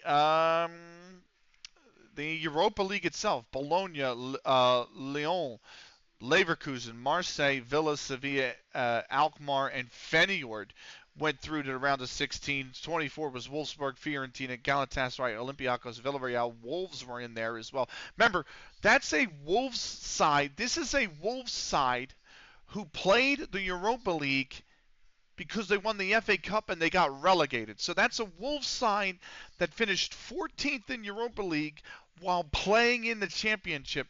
Panathinaikos, Sporting Portugal, Trabzonspor, Anderlecht, APOEL, Qarabag, PSV, Salzburg. Hearts made it in 23rd, and Ferencváros. It was the final team in. When you go into the knockout rounds, Galatasaray down Salzburg on pens. Anderlecht 3-2 over Villarreal. That's a big result. Olympiacos beats Trabzonspor 3-2. Panathinaikos over APOEL 4-2. Hearts 2-1 over Wolfsburg. That's a big-ass result for Hearts. Fiorentina downs Karabakh 3-1. Wolves beat PSV 2-1 to make it to the Europa League round of 16. Sporting CP over Fenerbahce 4-0. Marseille down Sporting 3-1. Villa beats Wolves 5-1. It's a good run from Wolves, to be fair. Bologna 3-2 over Fiorentina. Sevilla downs Hearts 4-0. Another good run from Hearts. Feyenoord beats Panathinaikos 2-1. Alkmaar destroys Olympiacos 7-1. Lyon beats Anderlecht on pens. And Galatasaray beats Leverkusen 5-4. That's a big result for Galatasaray. I've seen a championship win Champions League once. It was hilarious. That is fucking funny, actually. That's really funny. This is probably the craziest thing I've seen in this FM is Wolves being in the championship and making it to the round of 16 in Europa League. Galatasaray downed Lyon 6-5, which what a run from Galatasaray. Quite honestly, they beat big names to get there. You know what I mean? Salzburg. You look at all the teams in the Europa League, and Galatasaray had to run through Salzburg, Leverkusen, and Lyon. Like that's respect to that run. You know what I mean? Feyenoord beats Alkmaar 3-2. Sevilla downs Bologna 6-3. Villa beats Marseille 6-2. Then Villa beats Sevilla 7-4. Feyenoord over Galatasaray 3-2. Villa wins the Europa League. That's how they got Champions League. Villa has won the Europa League. By the way, they didn't get promoted that year. Yeah, because the fixture congestion alone. So Aston Villa beats Feyenoord 5-1 in the final. They're going up to the Champions League by that. And lastly, let's take a look at the Champions League, shall we?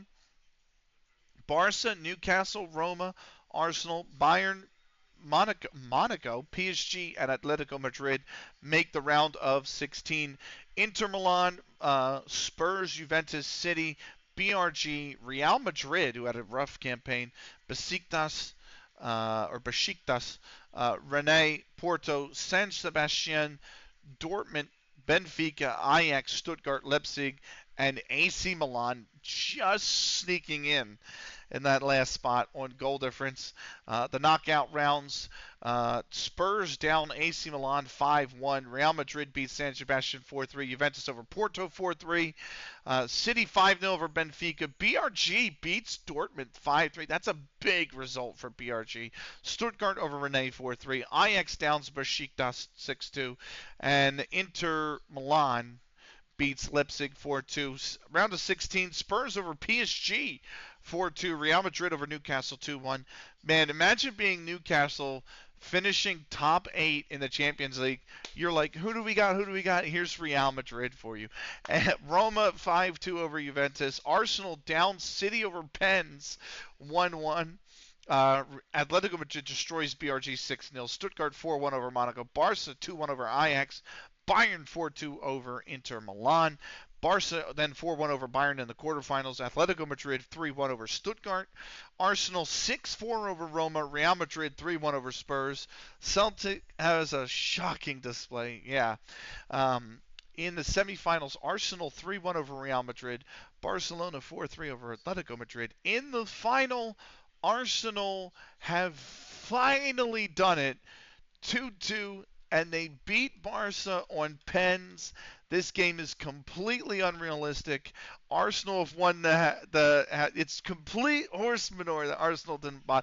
It's over. This game's unrealistic. I'm out of here. No more. I can't do this anymore. We're done here.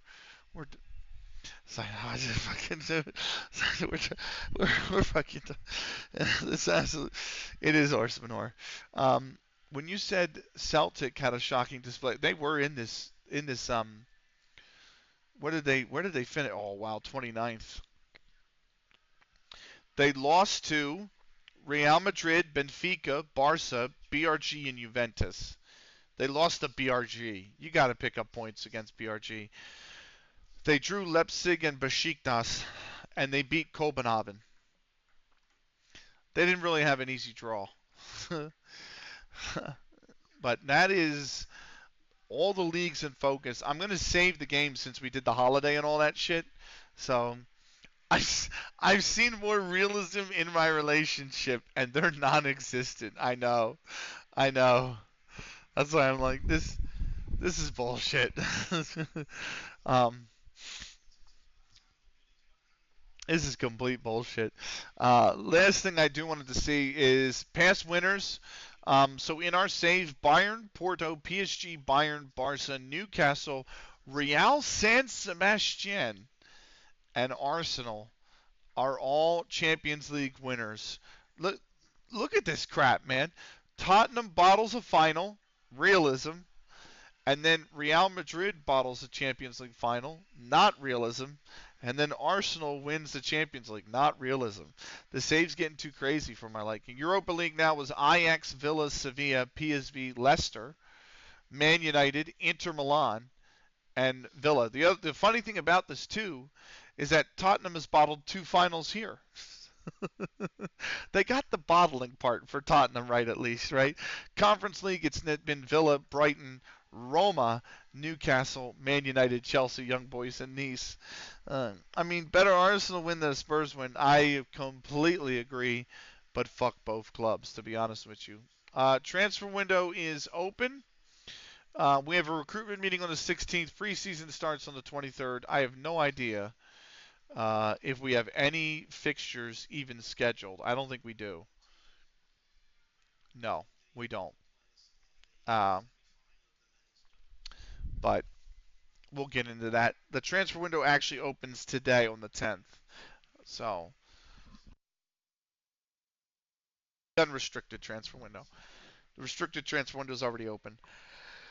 So now we're back to no. We're back to the slog part. Has that cockroach Tony Mulberry infested your save too? Is Tony Mulberry a real person? Because he won't be in the save if he is.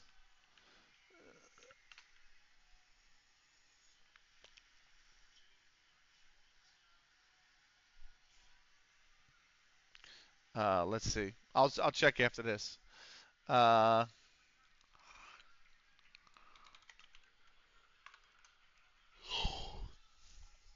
Man United. Man United's manual. Yeah, Man United's manager is a man by Daniel Dohler.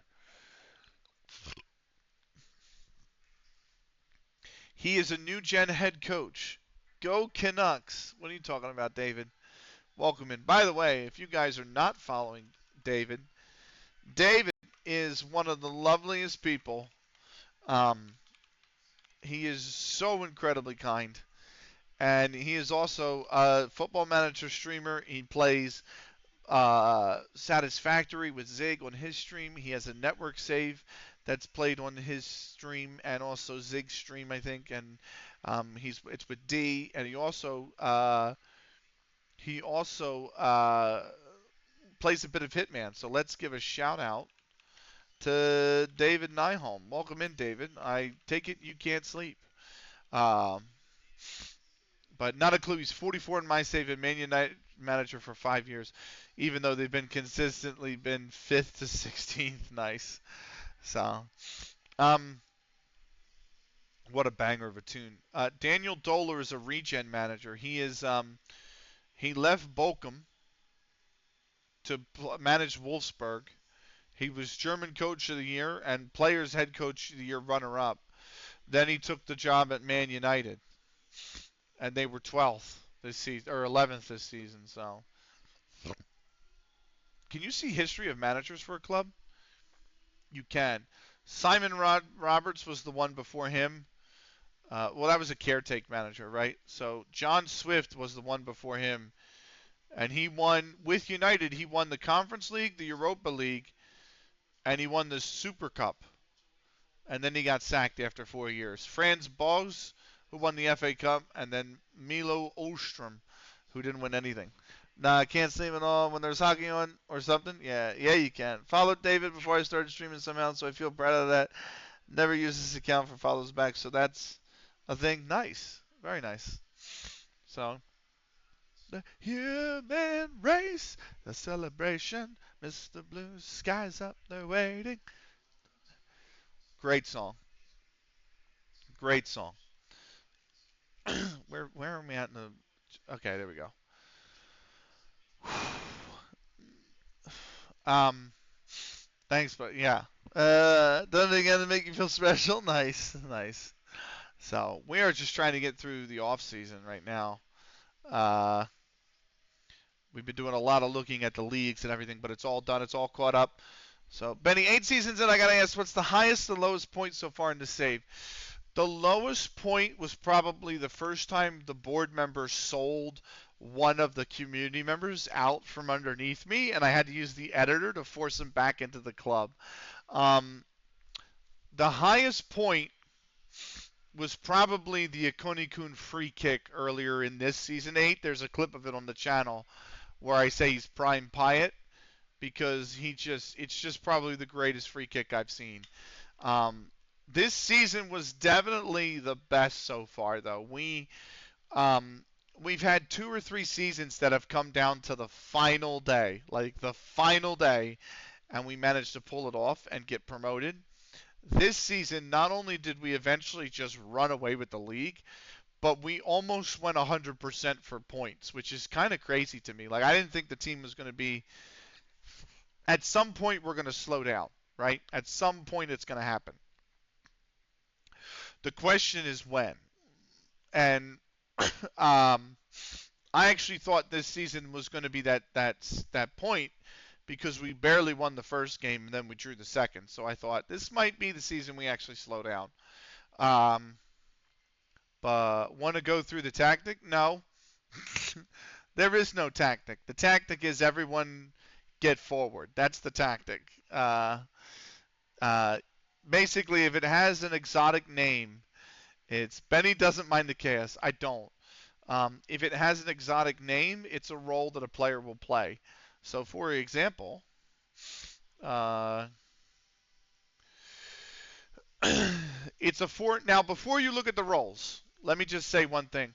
I like this 4-2-3-1 modified, the asymmetrical, because I like having a defensive midfielder who tracks back to help the center backs. Usually, when I played, the man supports West Ham. He must love chaos. That's true.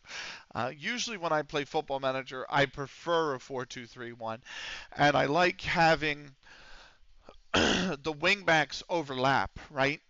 The problem I've always had with Football Manager is it leaves the two center backs on defense, and when they track back, they're susceptible to the ball, to one of the center backs being dragged wide, right? So if your wing backs are forward and you turn the ball over, that ball can come into the space on the wings, and the center back has to kind of go over there to close them down, and then you're left with a one-on-one in the midfield. You're left with you know what I mean? And I've always hated that. It's been my biggest weakness. I like the 4-1-1-3-1 because I can traditionally, if I wasn't playing this save where I didn't care about the roles, I can have him just instead of having two midfielders and one's ball winning and one's um, box to box, I can just push one more forward and keep this guy more defensive and say, okay, win the ball, but don't trek forward, and then he can assist the two center backs. Um, that's why I like the 4-1-1-3-1 the most.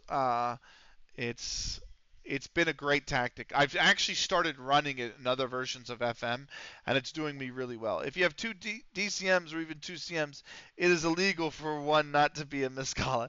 So for this one, I just wanted to play the more exotic roles because I'm not going to play another FM save where I'm going to be able to have them, right? A lot of the saves I play in FM are bottom to tops, FA Cup, minnow saves, like, Pacific Island saves, like with real small nations. And those players don't know how to play Ramdeuter, Miscala. They don't know how to play Libero. It's very rigid. You know what I mean? So when you play your 4-1-1-3-1, it has to be way more traditional roles. It has to be, you know, wingers. It has to be box to box. It has so. I played this save. I have these roles on here because I just want to play these players in these roles for this save. So we've got a center forward, Ramdeuter, Enganche, wide target, Mescala, Regista, wingbacks, ball playing defender, libero, and a sweeper keeper. I tried to get a center wingback, so the full backup on place. I could never get it defensively solid enough. Yeah, I don't like the five at the back idea that people run. You know, when they run five at the back and then they're like, well, I can take the two wider players and push them forward on the overlap. I hate that. I hate having five at the back. I would rather, instead of playing them so deeper down the line, push them into midfield and go three at the back. I don't really like three at the back either, but I would rather play three at the back and have them kind of float between overloading sides than keep five in the defensive back line. So up one place. Yeah, no, I don't. I don't. I'd rather run a four at the back and then alter your strategy. The idea is I like playing the. I like width. The one thing I always like on all my teams, whether I play a non-serious tactic like this or I play a serious tactic like I have in FM uh, 16 is I really want width. So we always make. I've seen someone have a lucky season with a 1045 formation. That's terrible. See, I always make the when the groundsman asks for the pitch dimensions every season, they always get set to the maximum allowed. And the reason is because I want the width and I want to be able to use the width because I want to be able to drag opponents out of position by having somebody just go down the line. And if he can cut back inside or he can take him one on one and just dart and absolutely, you know, run it down the line because then if he's got the ball pinned on the chalk practically and he's just running with it one on one, I can bring a midfielder over. I can get the triangle passing I want on that side of the pitch and play out of it. You know what I mean? And then just let the defensive mid redistribute the ball if it needs to switch the play. Premier League is still first. Sports Direct Premiership is the what even is the Sports Direct Premiership? Northern Ireland. That's the Northern Irish League. They are the most improved in the competitions. Spain and England clinch the highest coefficient spots, which means, oh my God, does it mean? It means. Oh wow. Okay, it doesn't mean anything new. So, uh, okay, cool. Um, I hate playing the 4-4-2, but I like modifying it a little bit. But man, when you're in the lower, when you actually take over a lower division club, by the way, like all those players are built for 4-4-2. It's very tough to get them out of that formation. Um, 4-3-3 is also really good. So I might as well disappoint myself. Where are Ireland ranked in the world?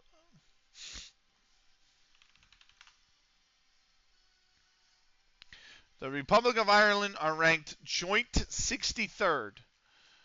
They are joint 63rd with Tunisia, one behind Georgia and uh, two ahead of Cape Verde Islands. Um, about my generation.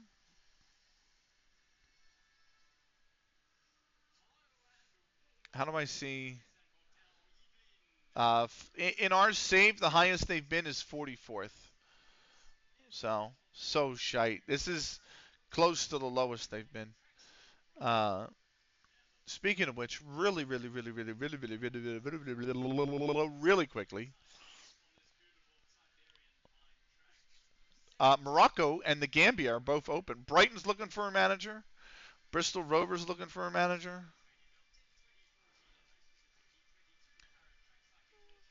Generation. Nobody. How about that? I love how I'm not favored for any of these jobs either. By the way, when in my FM16 save, I'm actually favored for a lot of international jobs, but I never get offers. Uh, or a lot of club jobs, not international jobs. Sorry, and I never get offers. I don't know why. I actually don't know why. Um, would you? No, because we're doing bottom to top. So we're not moving anywhere in this save. So Mm. Or the save doesn't end until we take CLG FC to the top tier and then win the Champions League with them. That's when the save actually concludes. So, um,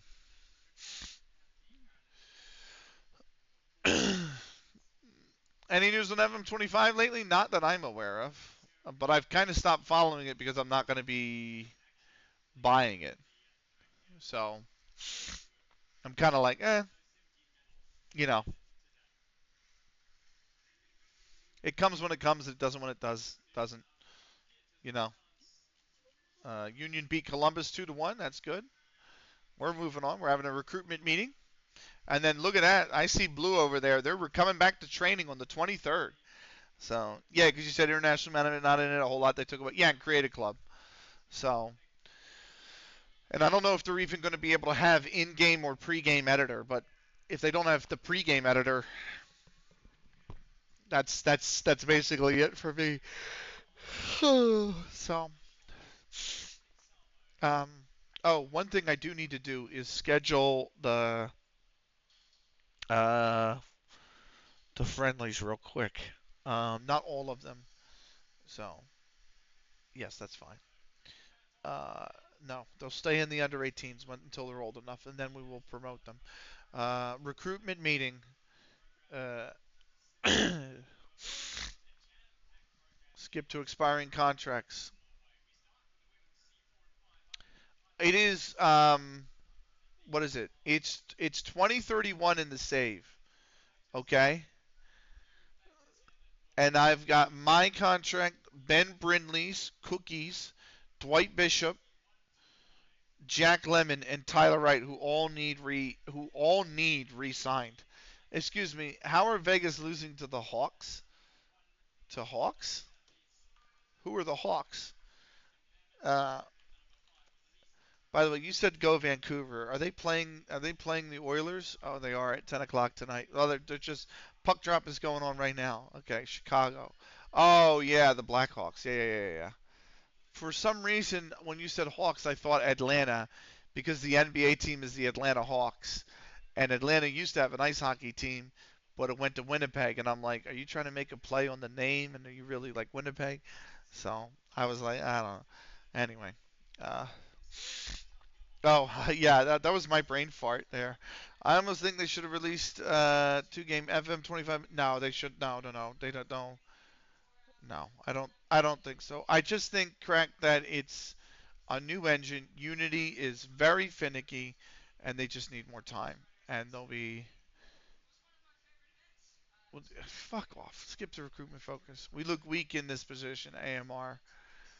I mean, we got Joe Jones and Spaps there, man. Like, what are you talking about? All right. Contracts that are expiring. We need to talk about this real quick. Um, my contract is expiring in a year. I do not have I do not have a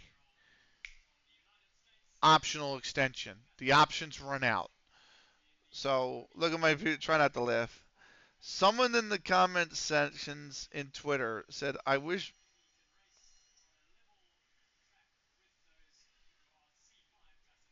That's not appropriate. I mean, that's not appropriate. Is it the engineers because they added all the? It's not because they added all the women. The game. You have to think about this logically, right? Adding women to the game is going to be the easiest thing they can do. Why? Because the game functions the same at the base level. People look at it like it's two different worlds or two different games, like two different. It's the same game. Football is football. They're not going to alter the match engine to play differently in men's games versus women's games. It's going to be exactly the same.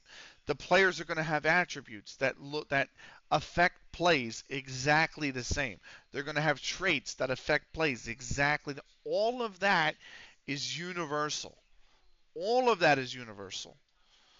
None of that's changing.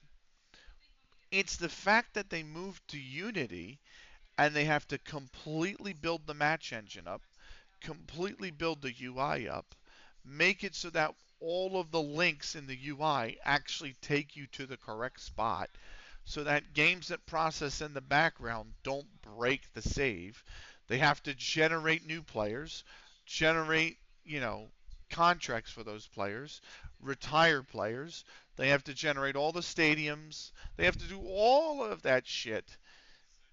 And Unity is very, very, very hard to handle. Kind of, but you can't allow them. They won't interact with each other. But that's a simple logic function, right? That's such a simple logic function. You just basically assign male, female, and you say, if female, they cannot go on these teams, which are marked with an M in the background coding. And if male, then they cannot go on these teams, which are marked with an F in background coding. And that's all they got to do. But I agree with you. But being devil's advocate, yeah. So, so you're right. But the fact is that like the essential game is going to play the same, and people. I heard the argument that people are like, well, you know, if Mbappe has say 17 pace, you can't give uh, you know, like Sophia Smith 17 face because she's not as fast as Mbappe. They're not relevant to each other. It doesn't matter if Sophia Smith has more pace than Mbappe does or whatever because they're not relevant to each other. Sophia Smith plays in the NWSL. Relevant to the women's league, that's her pace rating. Relevant to the men's league, that's Mbappe's pace rating. You know what I mean? And people don't seem to understand that concept. So they just think it's relevant to each other. And it's like, it's not relevant to each other. It's relevant to the women's game for the women, and it's relevant to the men's game for the men. Why? Because they don't play on each other's teams. So why would their ratings be relevant to each other? So they're not. They're never going to be on the same pitch. So in FM25, right? So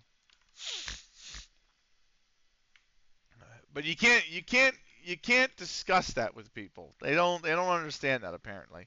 At least not online. So uh, you know, the, adding the women's game is literally going to be the easiest task for them to do. It's rebuilding everything else that's going to be difficult. The match engine, the processing engine. You know, they gotta render all the stadiums. They gotta. It's going to be. Oh, good. All of that takes a lot. I hope it looks great for you all. I hope it absolutely. I think the other thing people realize too is this was not the first Sega game to get delayed till March. There was another one that got delayed till March as well. I almost wish they didn't sign that Premier League deal so they could delay a year and not get sued, even though missing the year without that prospective lawsuit might have bankrupted them anyways. I think SI's got enough money; they would have been fine without releasing a lawsuit aside, I think SA's got enough money they would have been fine without releasing an FM for a year. I think the problem is with Sega because I think they were. Uh, I think the main issue is with Sega, if I remember correctly. Something about the studios. So I don't know if they were trying to sell a studio. I can't remember, but I know it's not the only Sega game to. It's not the only Sega game to get delayed until March. So, oh, nice. That's kind of neat. I might watch that later. Um, game not bill. Sorry. Yeah, it's all good. The tax bill they would have received without a bill, without the tax bill they would have received without a game would have been massive. But you're probably not wrong. Yeah, I think they would have been fine. Everyone acts like that's the thing, like everyone acts like it's do or die. Like they've been around for a while. They know what they're doing. I just give them time. Just know that FM25 is going to be very bare bones. You know what I mean? It's going to be like going back and playing an old FM. It's going to be like playing an FM09, an FM08, an FM10, just with better graphics. And if everybody understands that,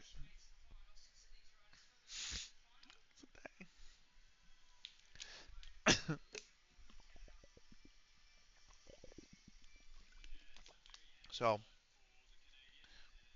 Will you be getting a Switch too? No.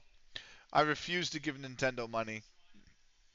I think the problem I have is number one, I'm not a big Nintendo gamer. There's there's not a lot of games I would play on a Nintendo Switch to begin with. um, and I don't like how Nintendo's treated their mainly Smash community, and how they treat the emulation community as well. And I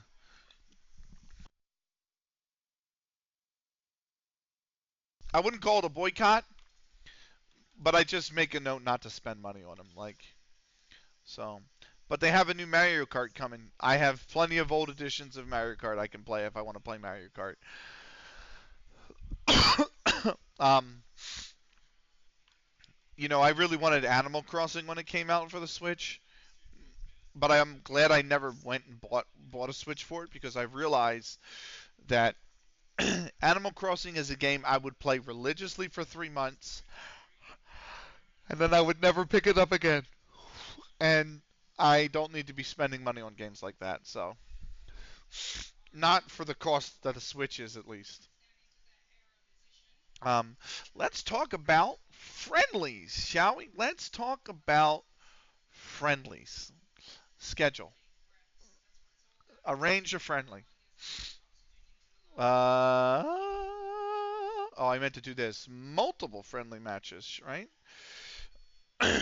um, we'll start next week, and then we'll do. Well, I don't want that. And then we'll do the week of August 3rd. We'll do the CLG Senior Cup, and then we'll do the CLG Junior Cup, and then we'll be done. We are going to instant result these, by the way. So FC. Oh my God! Look at the teams we can invite. By the way, Bradford City are coming in. B. Oh, that's BRGB. No, I wanted regular BRG. Is Lythamstown? We'll eventually play Lythamstown. Let's see if we can get in FC Halifax Town. Let's see if we can get in. Oh, AFC filed, yeah. And then let's see if we can get in Newport County. Let's go for it. Come on, boys. Accept the friendlies. Accept the friendlies. Um, the emulation issue is an interesting one because technically their stance is morally correct, if not assholish. Yes, the game is available on the DS, a console 4 generations behind, but I want it on the latest machine. Well, you can buy it, so don't emulate it. They're right, but damn, you make it hard to play your games. I think the biggest problem I have is that they need to understand that the Smash community. Oh yes, we're playing the friendlies. Let's go. We scheduled 3 friendlies against Skybet League 2 sides and one against the Vanarama National side. I kind of want to play him now. I'm not gonna lie. I kind of want to play him. Those are big friendlies, man. Um, these are the biggest friendlies we've played since we played Premier League sides. And yes, we have played Premier League sides. If I go to scheduling, right? Last season we didn't play anybody big. The season before that we didn't play. We played Chelsea and we lost 3-2 to Chelsea. And then the season before that we played Leeds and we lost 3-1 to Leeds. And we also played Crew Alexandra. So, oh no, that's just Crew. That's not Crew Alexandra. Never mind. We played Leeds though. And those were big preseason fixtures, man. And then we've not played anybody big any of the other rest of the season. So uh, yeah, nobody big at all. So these are the biggest fixtures since we've played Chelsea. Let's arrange friendly. We're gonna do this weekend here, Friday, Saturday, Sunday, for our league, the CLG Senior Cup. Scare. We do want Lytham Town. Are they not here? Are they not? Are they not? Are they not here? I want Lythamtown, man. They're like our rivals. Lytham are our rivals, so. The Smash one came around because parents complained to them that their children were too focused on winning, and furthermore, Simtix complained about seeing beating on a Nintendo game online, so kept it for family friendly. Yeah, I just, my point was going to be Nintendo does not understand the concept that these players in the Smash community are keeping their game alive years after the console dies, right? Like that's the point is that, you know, you're keeping a series and a game going years and years and years and years and years after. You know what I mean? And that's the point. So, uh, and they don't understand that. Nintendo does not get that at all. And they treat their fans like shit. They really do. And I get agitated because people still buy the shit, and they go out and they're still like, oh, let's buy the latest Zelda game or Mario Party game and I'm like, this. There's nothing new. There's nothing new here. So, Nantwich Town. Fuck it, we'll do Nantwich Town. Where the hell are Lytham, man? Why can't they show up? Try not to worry someday. Bradford Park Ave as well. And be on your way. Let's play the club that you probably have disdain for, FC United of Manchester. Let's play them. Come on. Accept. Yes! All right. We're booked. Friendlies are booked. We got FC United of Manchester in the CLG Junior Cup. Curzon Ashton will play Nantwich Town. There will be a third place game and a final. Um, and then there is also the league itself, which contains Southport, Marine, and Chorley. So we actually got some very big friendlies, my friends. Uh, this might be one off season that we play through because those are some good names. We also have FC AFC Filed we're playing. So Bradford City, FC Halifax Town, and Newport County. So a lot of League Two and a lot of Vanarama National, uh, which is not bad. Uh, so love it. What do you mean again? We've never played them. Uh, what an occasion for FC United and their fans. Yeah, to come here and play a small cup. So, uh, I think it's neat though. Let's do community outreach and team bonding on this week, please. Oh, I just hit cancel instead of fucking confirm like a dope. Like a dope. Like a dope. There we go. Training schedule. There we go. Cool. Anyways, my friend, in about 5 minutes we hit a black spot, so internet, so I'm off for the rest of the stream. Please have a great stream, and I hope it was crack. Have a lovely time. Good luck with the traveling, my friend, and I will see you another time sometime soon, man. Uh, Thank you for coming by, and thank you for the crack. It's great as always. So, what a move! God damn.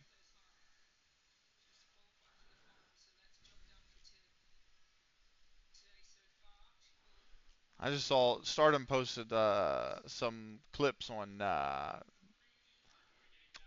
what's that website called? Twitter. Fuck. Uh, I was like, damn, that was an impressive move. Anyway, what do we got? We got about 57 minutes left. The injury update: no injuries. Just a few recurring injuries. No code of conduct. Nothing's going to change. Um, and weekly staff meeting. Let's go into it. Remind me in 1 month. They're not. I don't want them all to start diving into tackles. No. No. And that's basically that. Okay, cool. So that meeting is fluff. Apparently, I'm at the end of my playlist. I didn't even realize it. I'm at the end of the playlist. Where's the tab I had for the playlist? I am at the end of the playlist. Look at that. They told me it was 7 hours. How did it not? I haven't been live for 7 hours. Where even am I in this play? What the fuck? Oh, hold on. I'm not looking at it right. Oh, I don't know.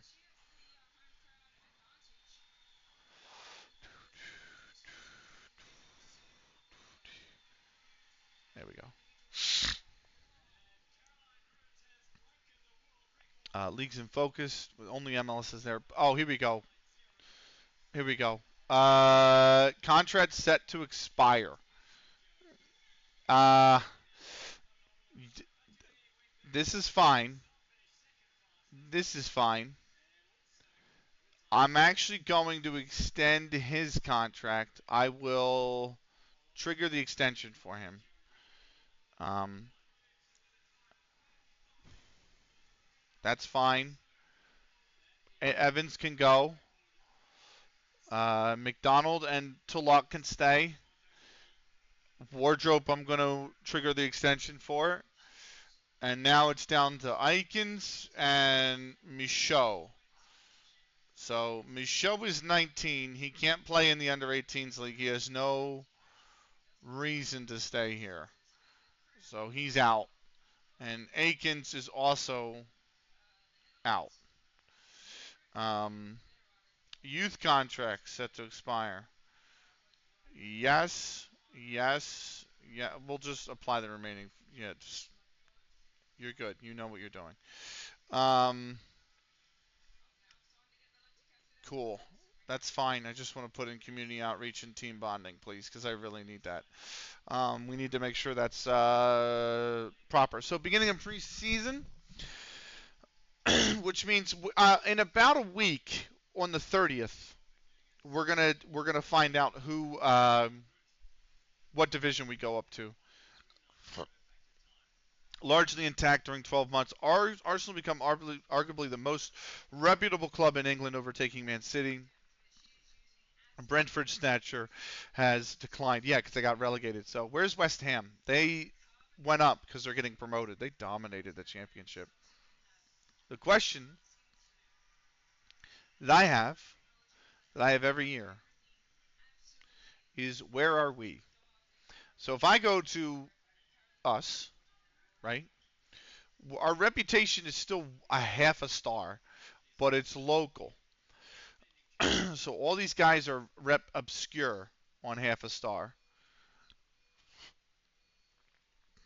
Well, I didn't mean to go all the way up. Wow, really? We can't be this high. Really? I mean, this is. I didn't think we'd be up this high. Apparently, we're getting there, I think. It's just a shot away. No, this is 1 star now. I don't see us.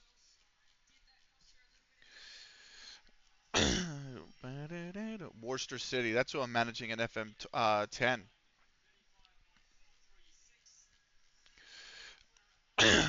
Yeah, I don't see us, and we're now in the obscures on half a star rep rating. Give me a shout. Who's the least reputable club in England? Well, come on. University of Shelby. Signal Athletic Reserves, who are still in Lancashire and Cheshire Amateur League Division C. And they finished bottom again. Fuck, man. Rough. It's rough out here. The actual not reserves, the lowest is Salford Victoria.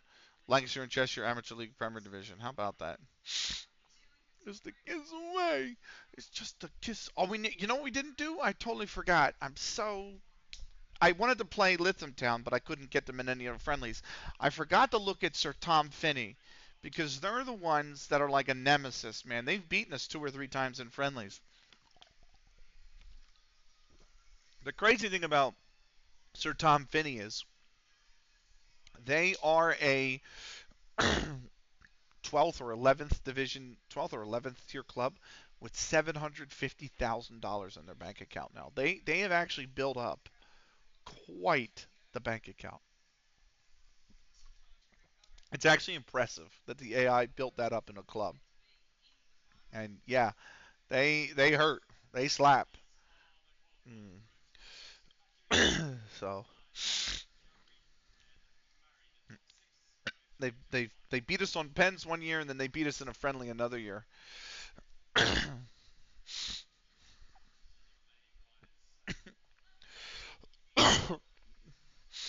um,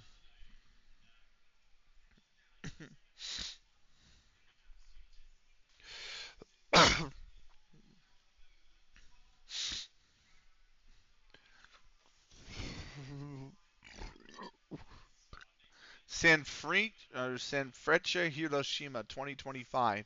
65 matches? Holy shit.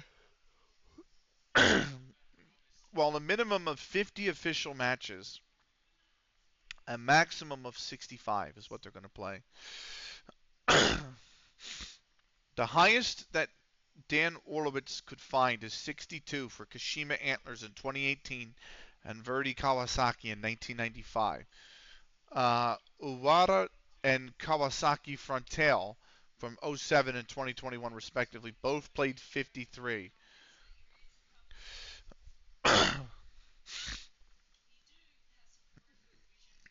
Wow.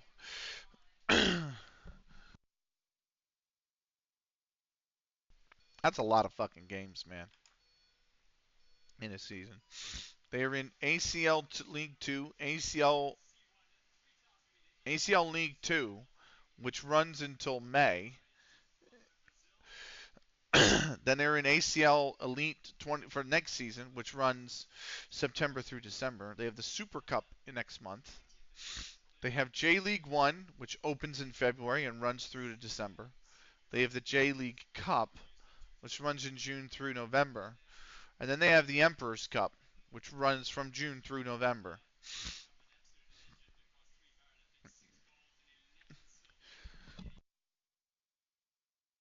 How about that? 65 games is a lot of games, though. We are 12 days away until our fixture, our first friendly fixture, Bradford City. Uh, Callum Thompson's contract's going to expire. I don't think he's good enough to re-sign, unfortunately. But he's been an amazing servant to the club. But I think he's got to go. So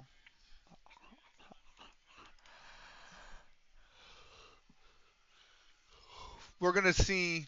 I think on this date we'll tick over. It might be today, but it's going to be a little slow to get through this week because the game has to move all of England over to the new season. Every league, every team. So uh, it's just going to be a little bit. So don't care about UFC. Thank you. Um,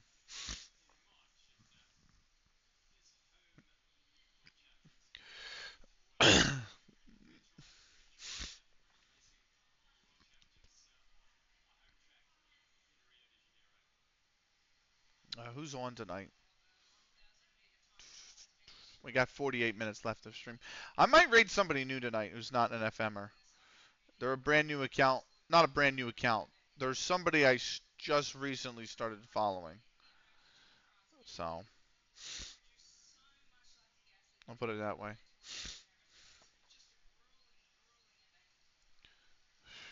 No. So if they're still live, we'll send you over there. But Team of the Year on FIFA is the hottest event right now.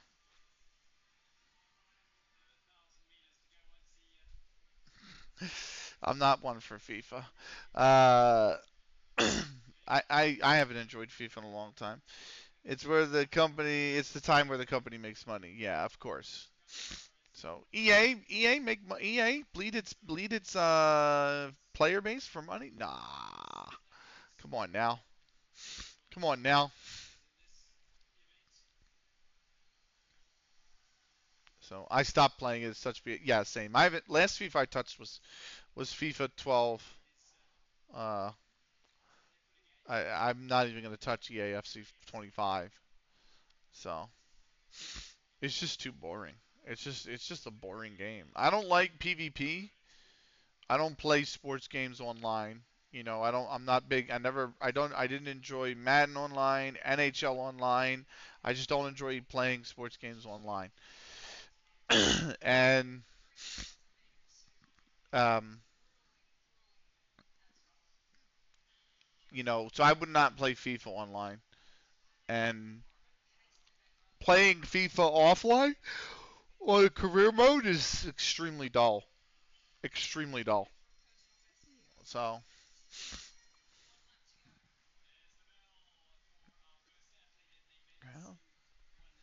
18 was for me. I enjoyed it because I put it this way, Benny. To me, games don't matter what you play. It's all about who you play with. Exactly. The game that I am named after, or the game that I take my username after, is not a good game. It's not a good game at all. But the people that I played that game with got me through the darkest time of my life. A time where I needed a, a time where you know I notice your old pals comes around a lot, which is nice. Some of them, yeah, but even then they didn't. They're not the ones that played the game with me. So you know, I'm I'm very fond of that because I used to play online with one guy on the 360 in the second version of the game, and I was at a horrible time in my life, but he always made time for me. And then, I got better and I moved on from playing those games and he moved on from playing the 360 because he had a family.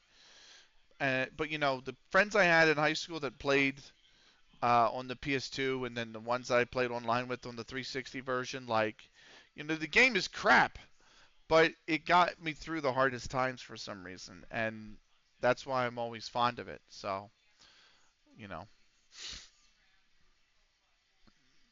but it's nice. It's nice. Uh,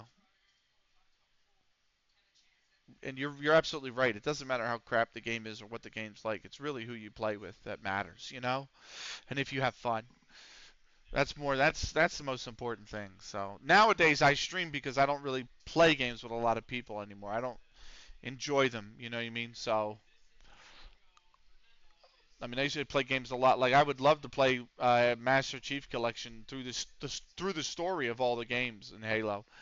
Um, but I don't have people to do that with, and I kind of find it a little dull to do it myself. I can't keep my attention long enough to get through all the games. But I would play like Satisfactory with friends. I would play Civilization with friends. I think it would be neat. You know. So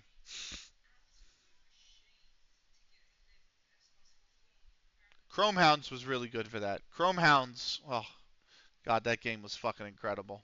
That Chrome Hounds was the different thing about Chrome Hounds was I had good friends that played Chrome Hounds, and Chrome Hounds was an amazing game. So, oh, that's why I look back at it so fondly. It's probably the greatest game never to get a sequel,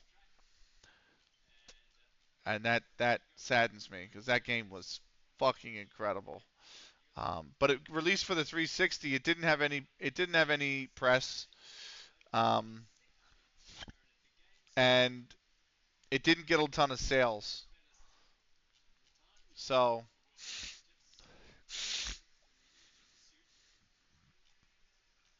I think they only sold 725,000 copies if I remember correctly. What a game though! Holy shit, what a game!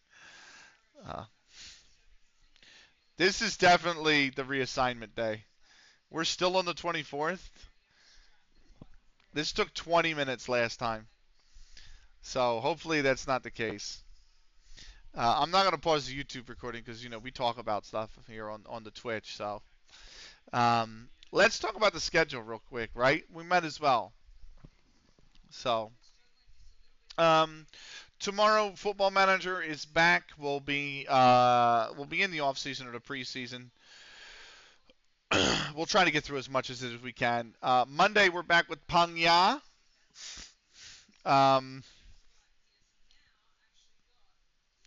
I'm gonna swap two streams right now. Actually, I'm gonna swap two streams real quick.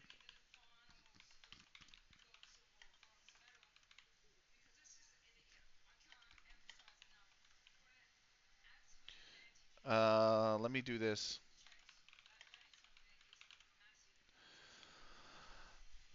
and then let me go back here and swap this to that. There we go. Dirty deeds done dirt cheap. Age of History 3. There we go. I swapped two games. There we go. So schedule wise, um, Football Manager tomorrow, off season slog. We'll get to Pangya on Monday. Tuesday will be it's timing in Tuesdays now. We'll get to timing in on Tuesday. On Thursday we'll play Age of History 3, continue our Zulu save. Football Manager will be back on Friday with some more, and then Saturday as well on the 25th. That's next Saturday. We'll have Football Manager. Hopefully by then, expected by then, anticipated by then, is the beginning of season 9 of the save. Uh, and then Saturday or Sunday, the 26th, we're going to do the Canada race in F1 2012. And then we might continue on with Football Manager. We might not, and just end that right then and there.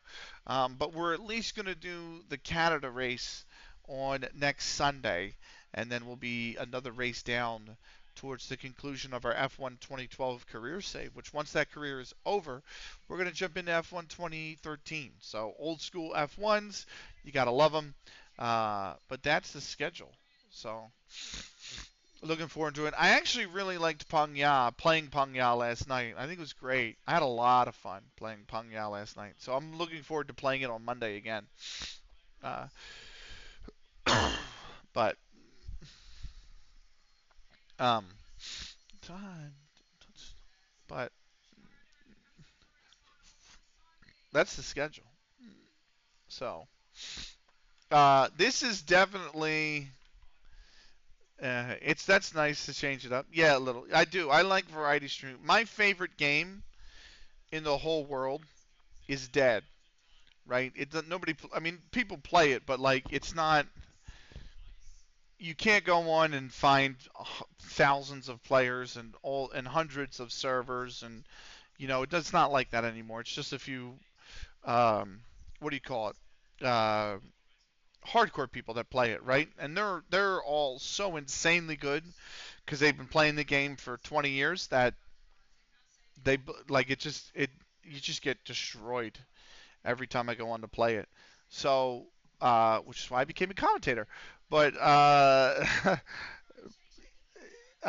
because that game, I mean, I could play that game hours and hours and hours and hours on it. When I was younger, I played that game 10 hours a day to 12 hours a day. We're talking when I was like 14, 15, 16, 17.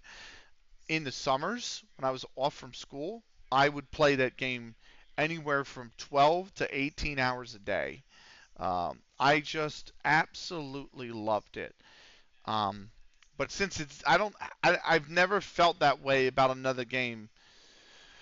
Uh, so I'm a variety streamer now because I can't focus on one game. I have problems with that.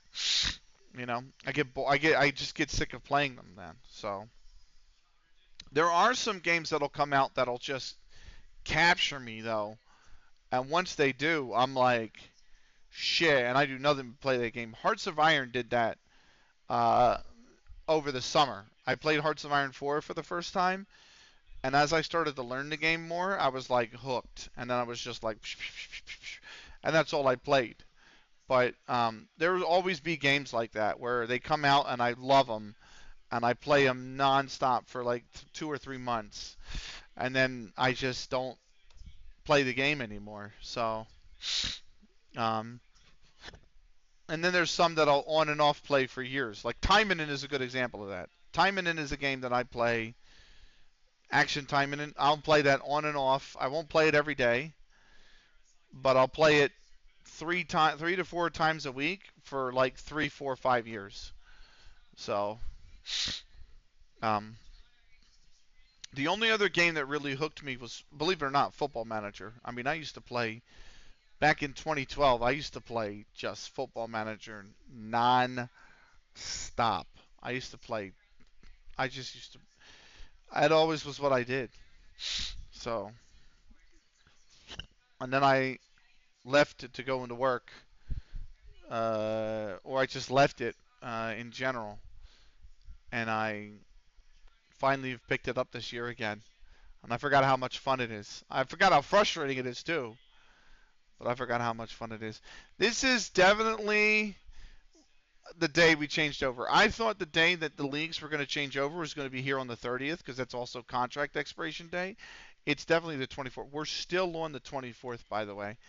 And I think the reason is because it's got to pull every league in England over from season 8 into season 9. It's got to pull everybody over. So it's taking a while to do that. Last season, this took 20 minutes. We've been here at least 5 or 10. Um, so we'll be getting into it, but we're about to find out what league we're going to play in. I think that's the big thing here is that we're about to find out where in level 12 did we get assigned to. I think it's going to be the Liverpool Premier League First Division. That's where I think we're going. Um, but it's not a given, and we'll have to wait and see where we do go. So I'm not looking forward to shoveling tomorrow, gang. So holy moly, they got track cycling in the Paralympics. That's sick, man. I love track cycling. So, but this Chinese rider, Liang, is blowing away the Spanish rider that she's racing. So, I mean, badly too.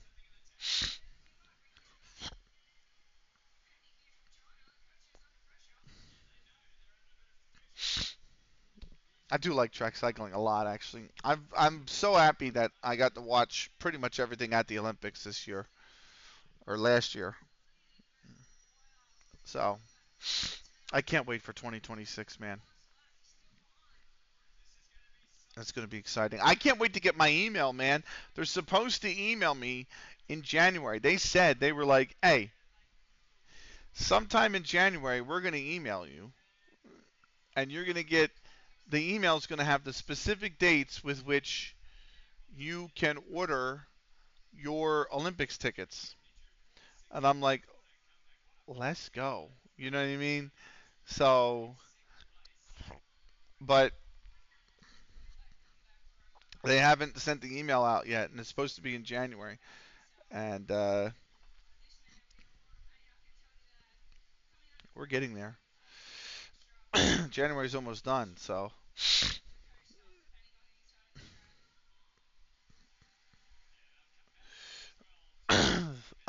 Where is what the fuck, man?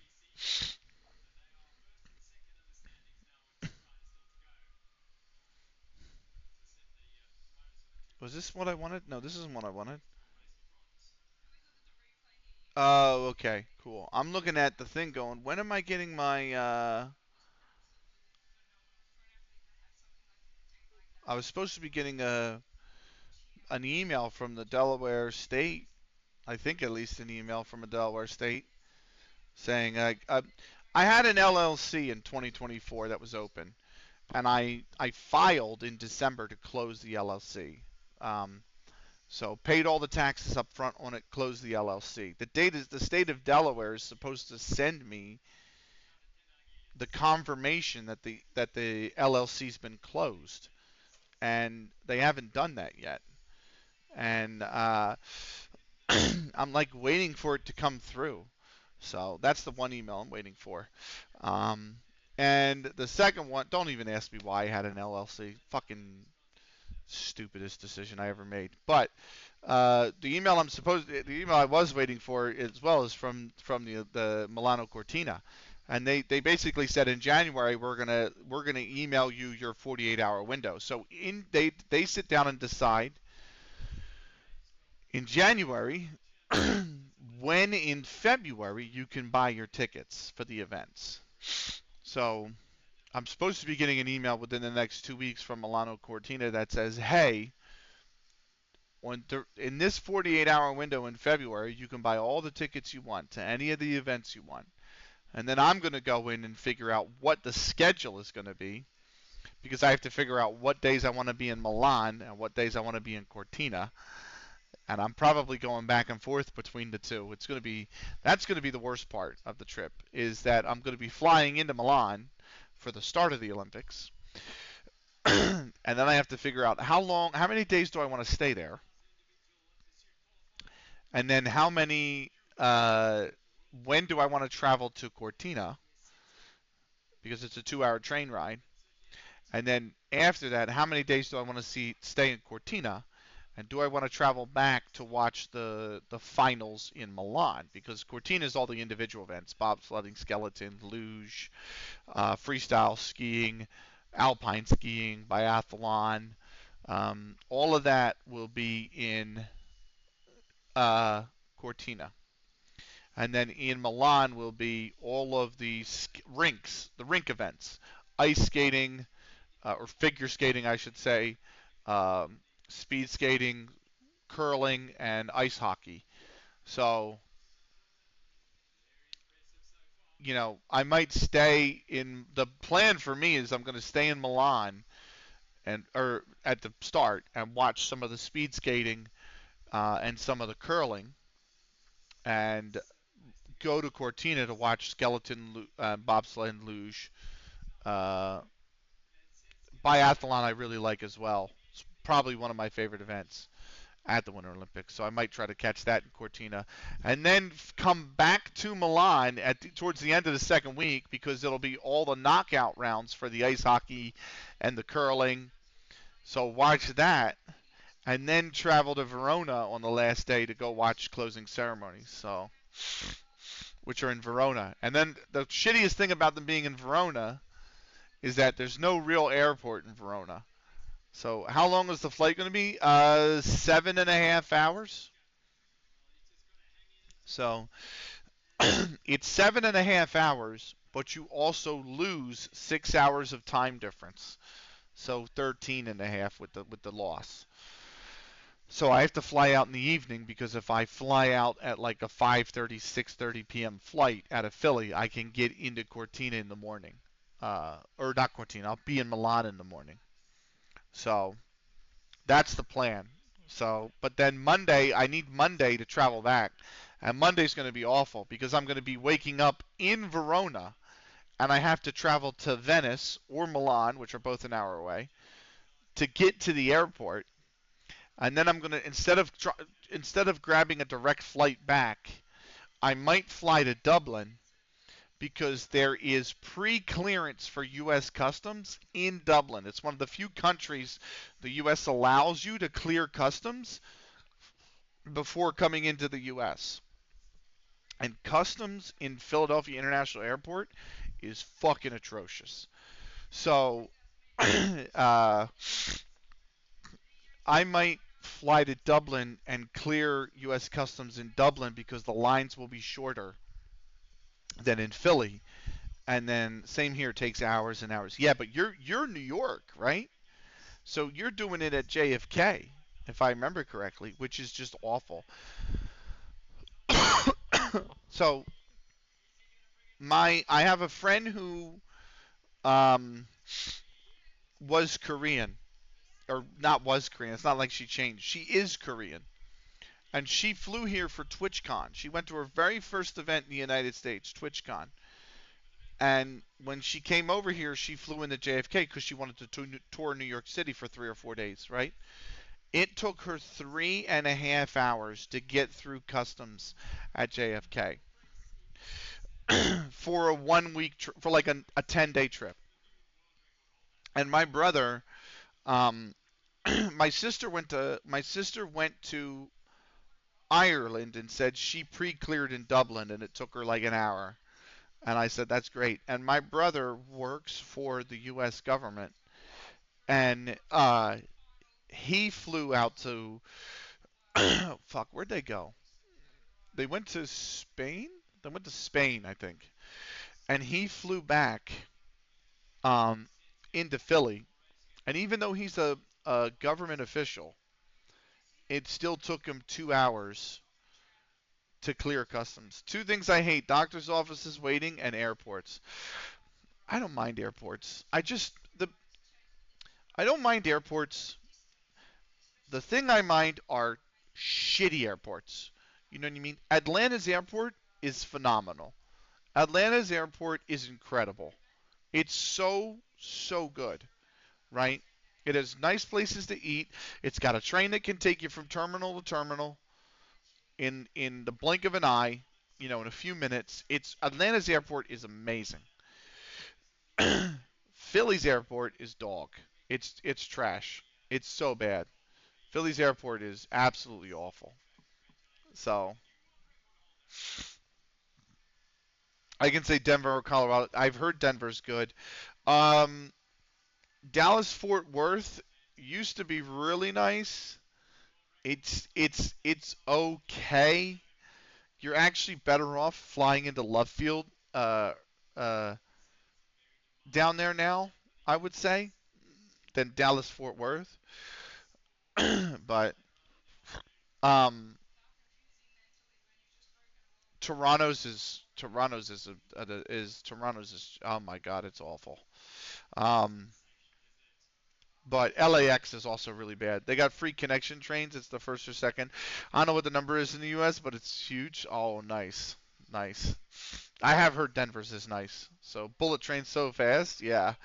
I used to work for a company who was German, but their U.S. office was based in Aurora, Colorado, which is obviously the outskirts of Denver. And whenever they came over here to the plant in Jersey I worked at, they would take Denver's airport, and they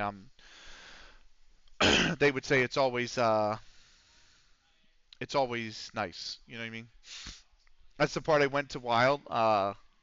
Nice. When is this thing gonna finish? This has got to be like. I hate this. This is the one part of the season every season.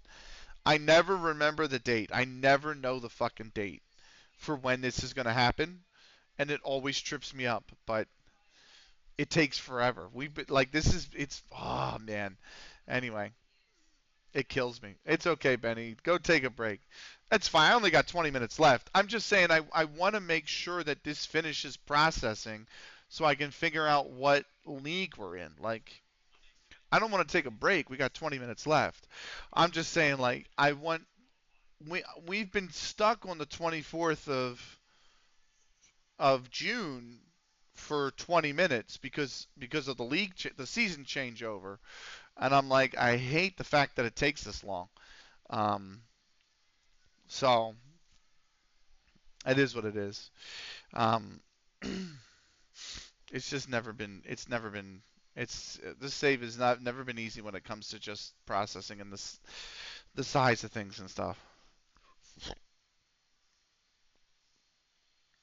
So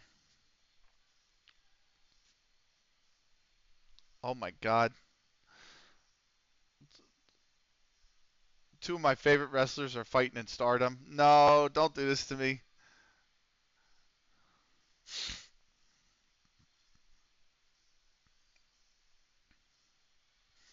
Can't you leave it running while you go lay down? I'm not gonna go lay down. I'm fine. I got 20 minutes left to stream. I want to know. I want you guys to see as well. Like that's the point. I want you guys to see what league we're actually going to go into. Uh, I want to scout it. So, what was the result? Oh, they beat Venezuela like 3-0. Was it 3-0? They looked really good. 3-1. They won. Uh, McGlynn scored a fucking 25-yard screamer. Let me see if I can find that. It's on the. See, this is what I like about Blue Sky, by the way. This is so good.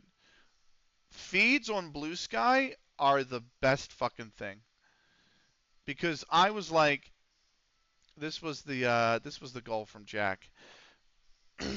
I was like, oh, Jack scored a screamer. I saw it on Blue Sky. What do? I have a feed that's just called Dupe for the Union. Obviously, he's a Union player. When I click it, the first thing I click when I click it, it's that highlight, and I'm like, oh, I couldn't get that on Twitter. I would have to go find it.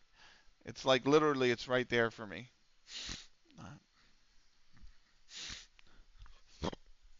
Okay, you guys have really followed over from fucking Twitter, and I had you blocked there, so I'm getting you blocked on Blue Sky now too. Thank you.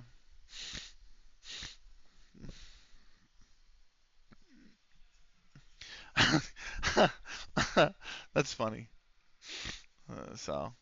Also, Inter Miami are having a game versus Club America 1-1, 1-1 nearly halftime. Two clubs I fucking hate. Look at that.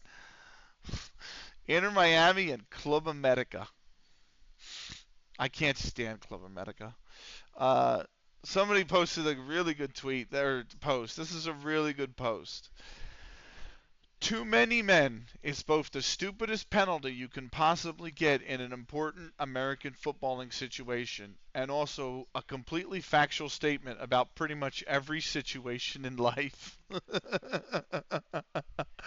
This function is that's so good. Uh,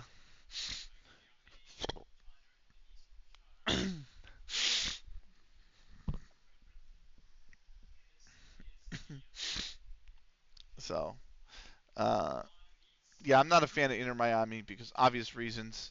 Um, the reason I don't like Inter Miami is because they really skirted the rules to sign Messi, and the league let them.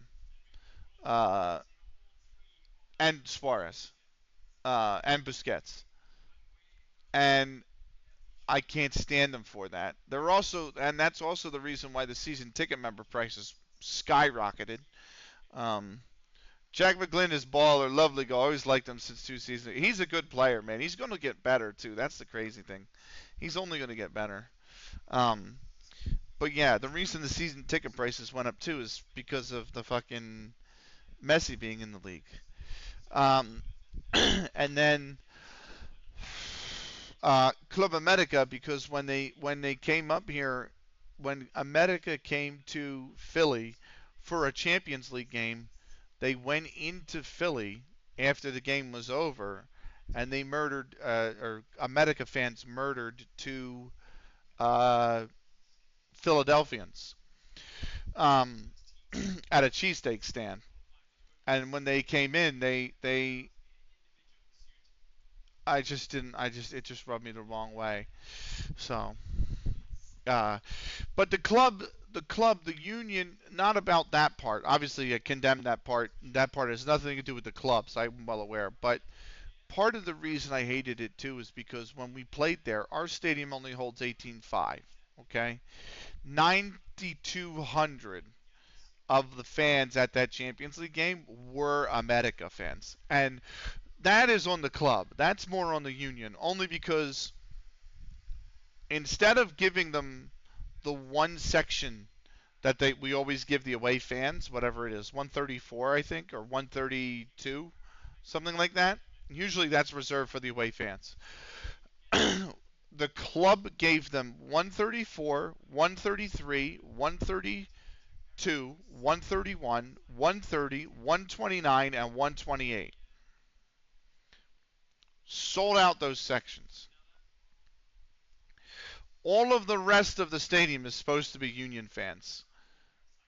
but they opened it up to general admission and they let America fans who were living here in the U.S. buy it. So when you got there, it was a mix. It was a flat out mix, and it was pretty venomous. The America fans were throwing a lot of shit at the Union fans as well. It wasn't when they scored. It wasn't necessarily very pretty, and I've come to learn that that tends to be the biggest uh, hooliganism, the club for the biggest hooliganism in Mexico. It tends to be America. Chivas is also pretty bad. Um, but yeah, and I was like, oh great. So it's like they're like Millwall but successful, and that's made me not like them ever since. So come on, game. Come on, game. Is that? No, it's stuck. Come on, game. Anyway, let's see. I don't know how. Like you said, Messi messed up the tickets and caused trouble. My problem with the Messi deal is number one, my ticket price went up. Like, I don't know if you have season tickets. I mean, I don't know if you go to games. My season ticket went from $680 last season that just finished, $680 for the season tickets, to $920. That's a big jump. A big jump. And the reason? Messi. Because we were guaranteed to play Messi at home. Because we're in the Eastern Conference. Um, and then my biggest problem with the deal itself was Apple and Adidas obviously have pre-negotiated contracts with the league. Apple agreed that they would spend $250 million over the 7 years to have MLS on the MLS on Apple TV. Right? That was the deal. The deal, does it affect the economy? You think probably not, but the deal that they then took is that Apple agreed to take 50 million of the deal, the $250 million deal, and give it to Messi as part of the agreement for him to sign with Inter Miami. And I'm like, it is Apple's money, but that 50 million was supposed to be revenue split across the 29, 30 clubs, and now it's not. You know what I mean? So the clubs are getting less money because Apple's decided to chip in to get Messi to the MLS. So, and I don't like that. I don't think the sponsors should have any, and the league should have any say on who signs with who, or who signs in general, let alone who signs with who and where they go. I think that sets a very dangerous precedent. That sets a very nasty precedent, and I think that's what they did. So I'm not. Adidas did something as well with their uh, kit manufacturing deal and gave part of that to Messi as well. So I'm like, this is not a ground that the league should be standing on. They should not be doing that at all. So I'm gonna get up and stretch at least. I'll stay in the room, but like, good lord, I gotta stretch my legs. Hopefully we get an answer tonight to this. I hate this. This is the worst part of the save. This is hands down the worst part of the save right here. Do you think that affects the economy? Yeah, it does. It's inflation. But no, it's brutal. It's brutal. So, did you save it before this? Uh,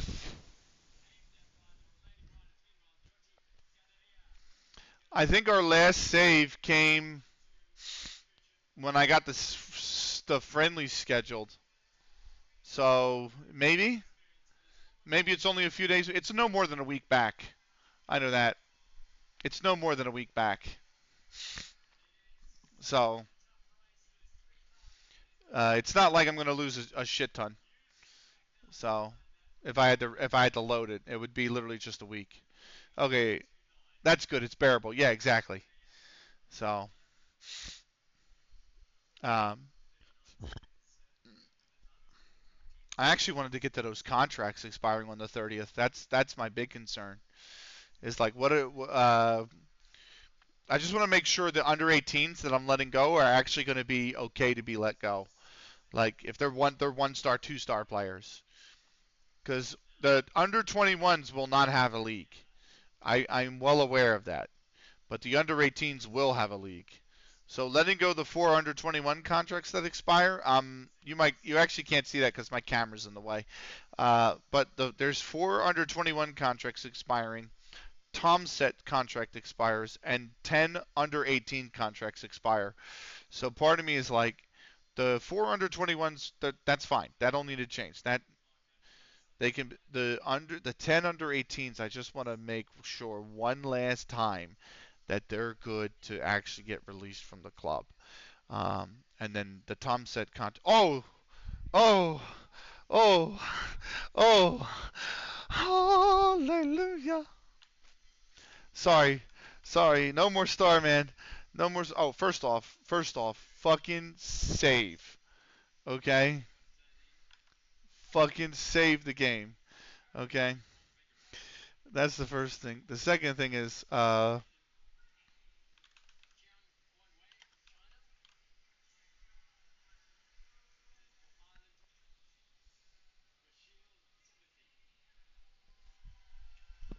on.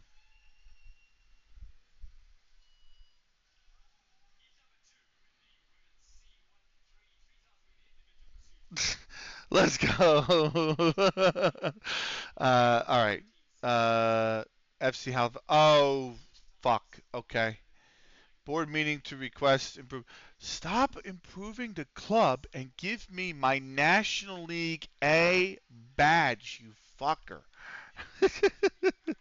You absolute fucker. We would like to gauge your opinion. Current number of recruitment analysts available for the first team is sufficient. Do you think the? I mean, am I going to turn down more staff? So Benny, I'm going to leave you with 10 minutes left. Messi is calling my name. I miss his goal. All right, fair enough, fair enough, fair enough. I mean, thank you for. Yeah, you have a great night too, man. Thank you for stopping by. And we are going to check out where we're going. So the only thing I'm going to do real quick is the old league that I was in. Have a great night, you too, man. The old league that I was in.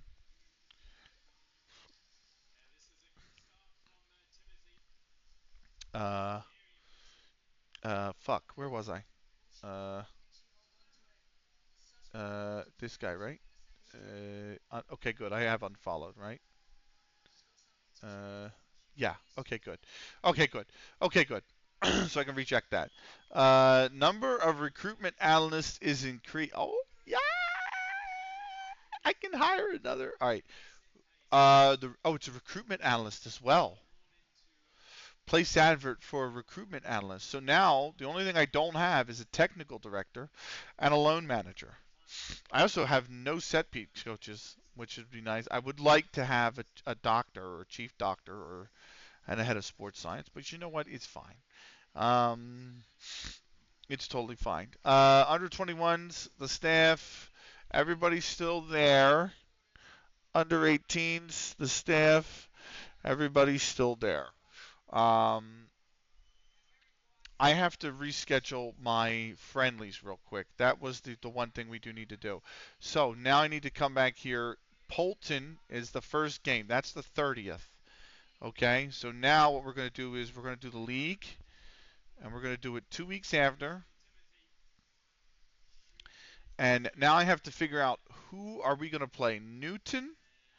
We're going to play Newton, Bangor, and we're going to play. Uh, Pilkington would be good. Airbus UK. Airbus UK. Why did it not remember the name of my cup or the league? CLG Senior Cup. Hold on. Cancel. Yes.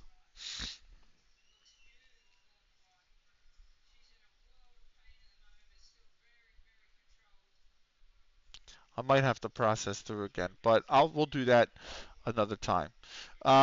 Game is not saved. We're going to save the game one more time, and let's just call it a night, shall we? Let's just call it a night. So Amin was here. Big thank you to Amin for stopping by. Of course, Crack is excellent as always. David Nyholm came by, the sleepless bastard himself. NC Bear raided us. Huge raid for NC Bear. Big thanks to him as well. Beard FM coming in with the raid. Huge thanks from Beard FM for raiding as well. It's been an absolute blessing to have you all along. We got through the hardest part, which was the swap over from one season to the other. What's that done to the database, by the way? Has that blown up the database? No, the database actually shrunk because of retirement, so that's good. It's back down to 396,000. Anyway, that's it from me. I am done. Let's see who we got. Who are we rating? Is she's still alive? Good. We're gonna rate a brand new streamer. It's a VTuber, I know, but listen, just be very grateful. Let's see if I can. I say that. Let's see if I actually can rate her. Um, no, I can't. Her settings won't allow it. Anyway, for those on YouTube, this is the end of CLG FC episode 156.1. Join us for 156.2 in the next episode. Until then, take care.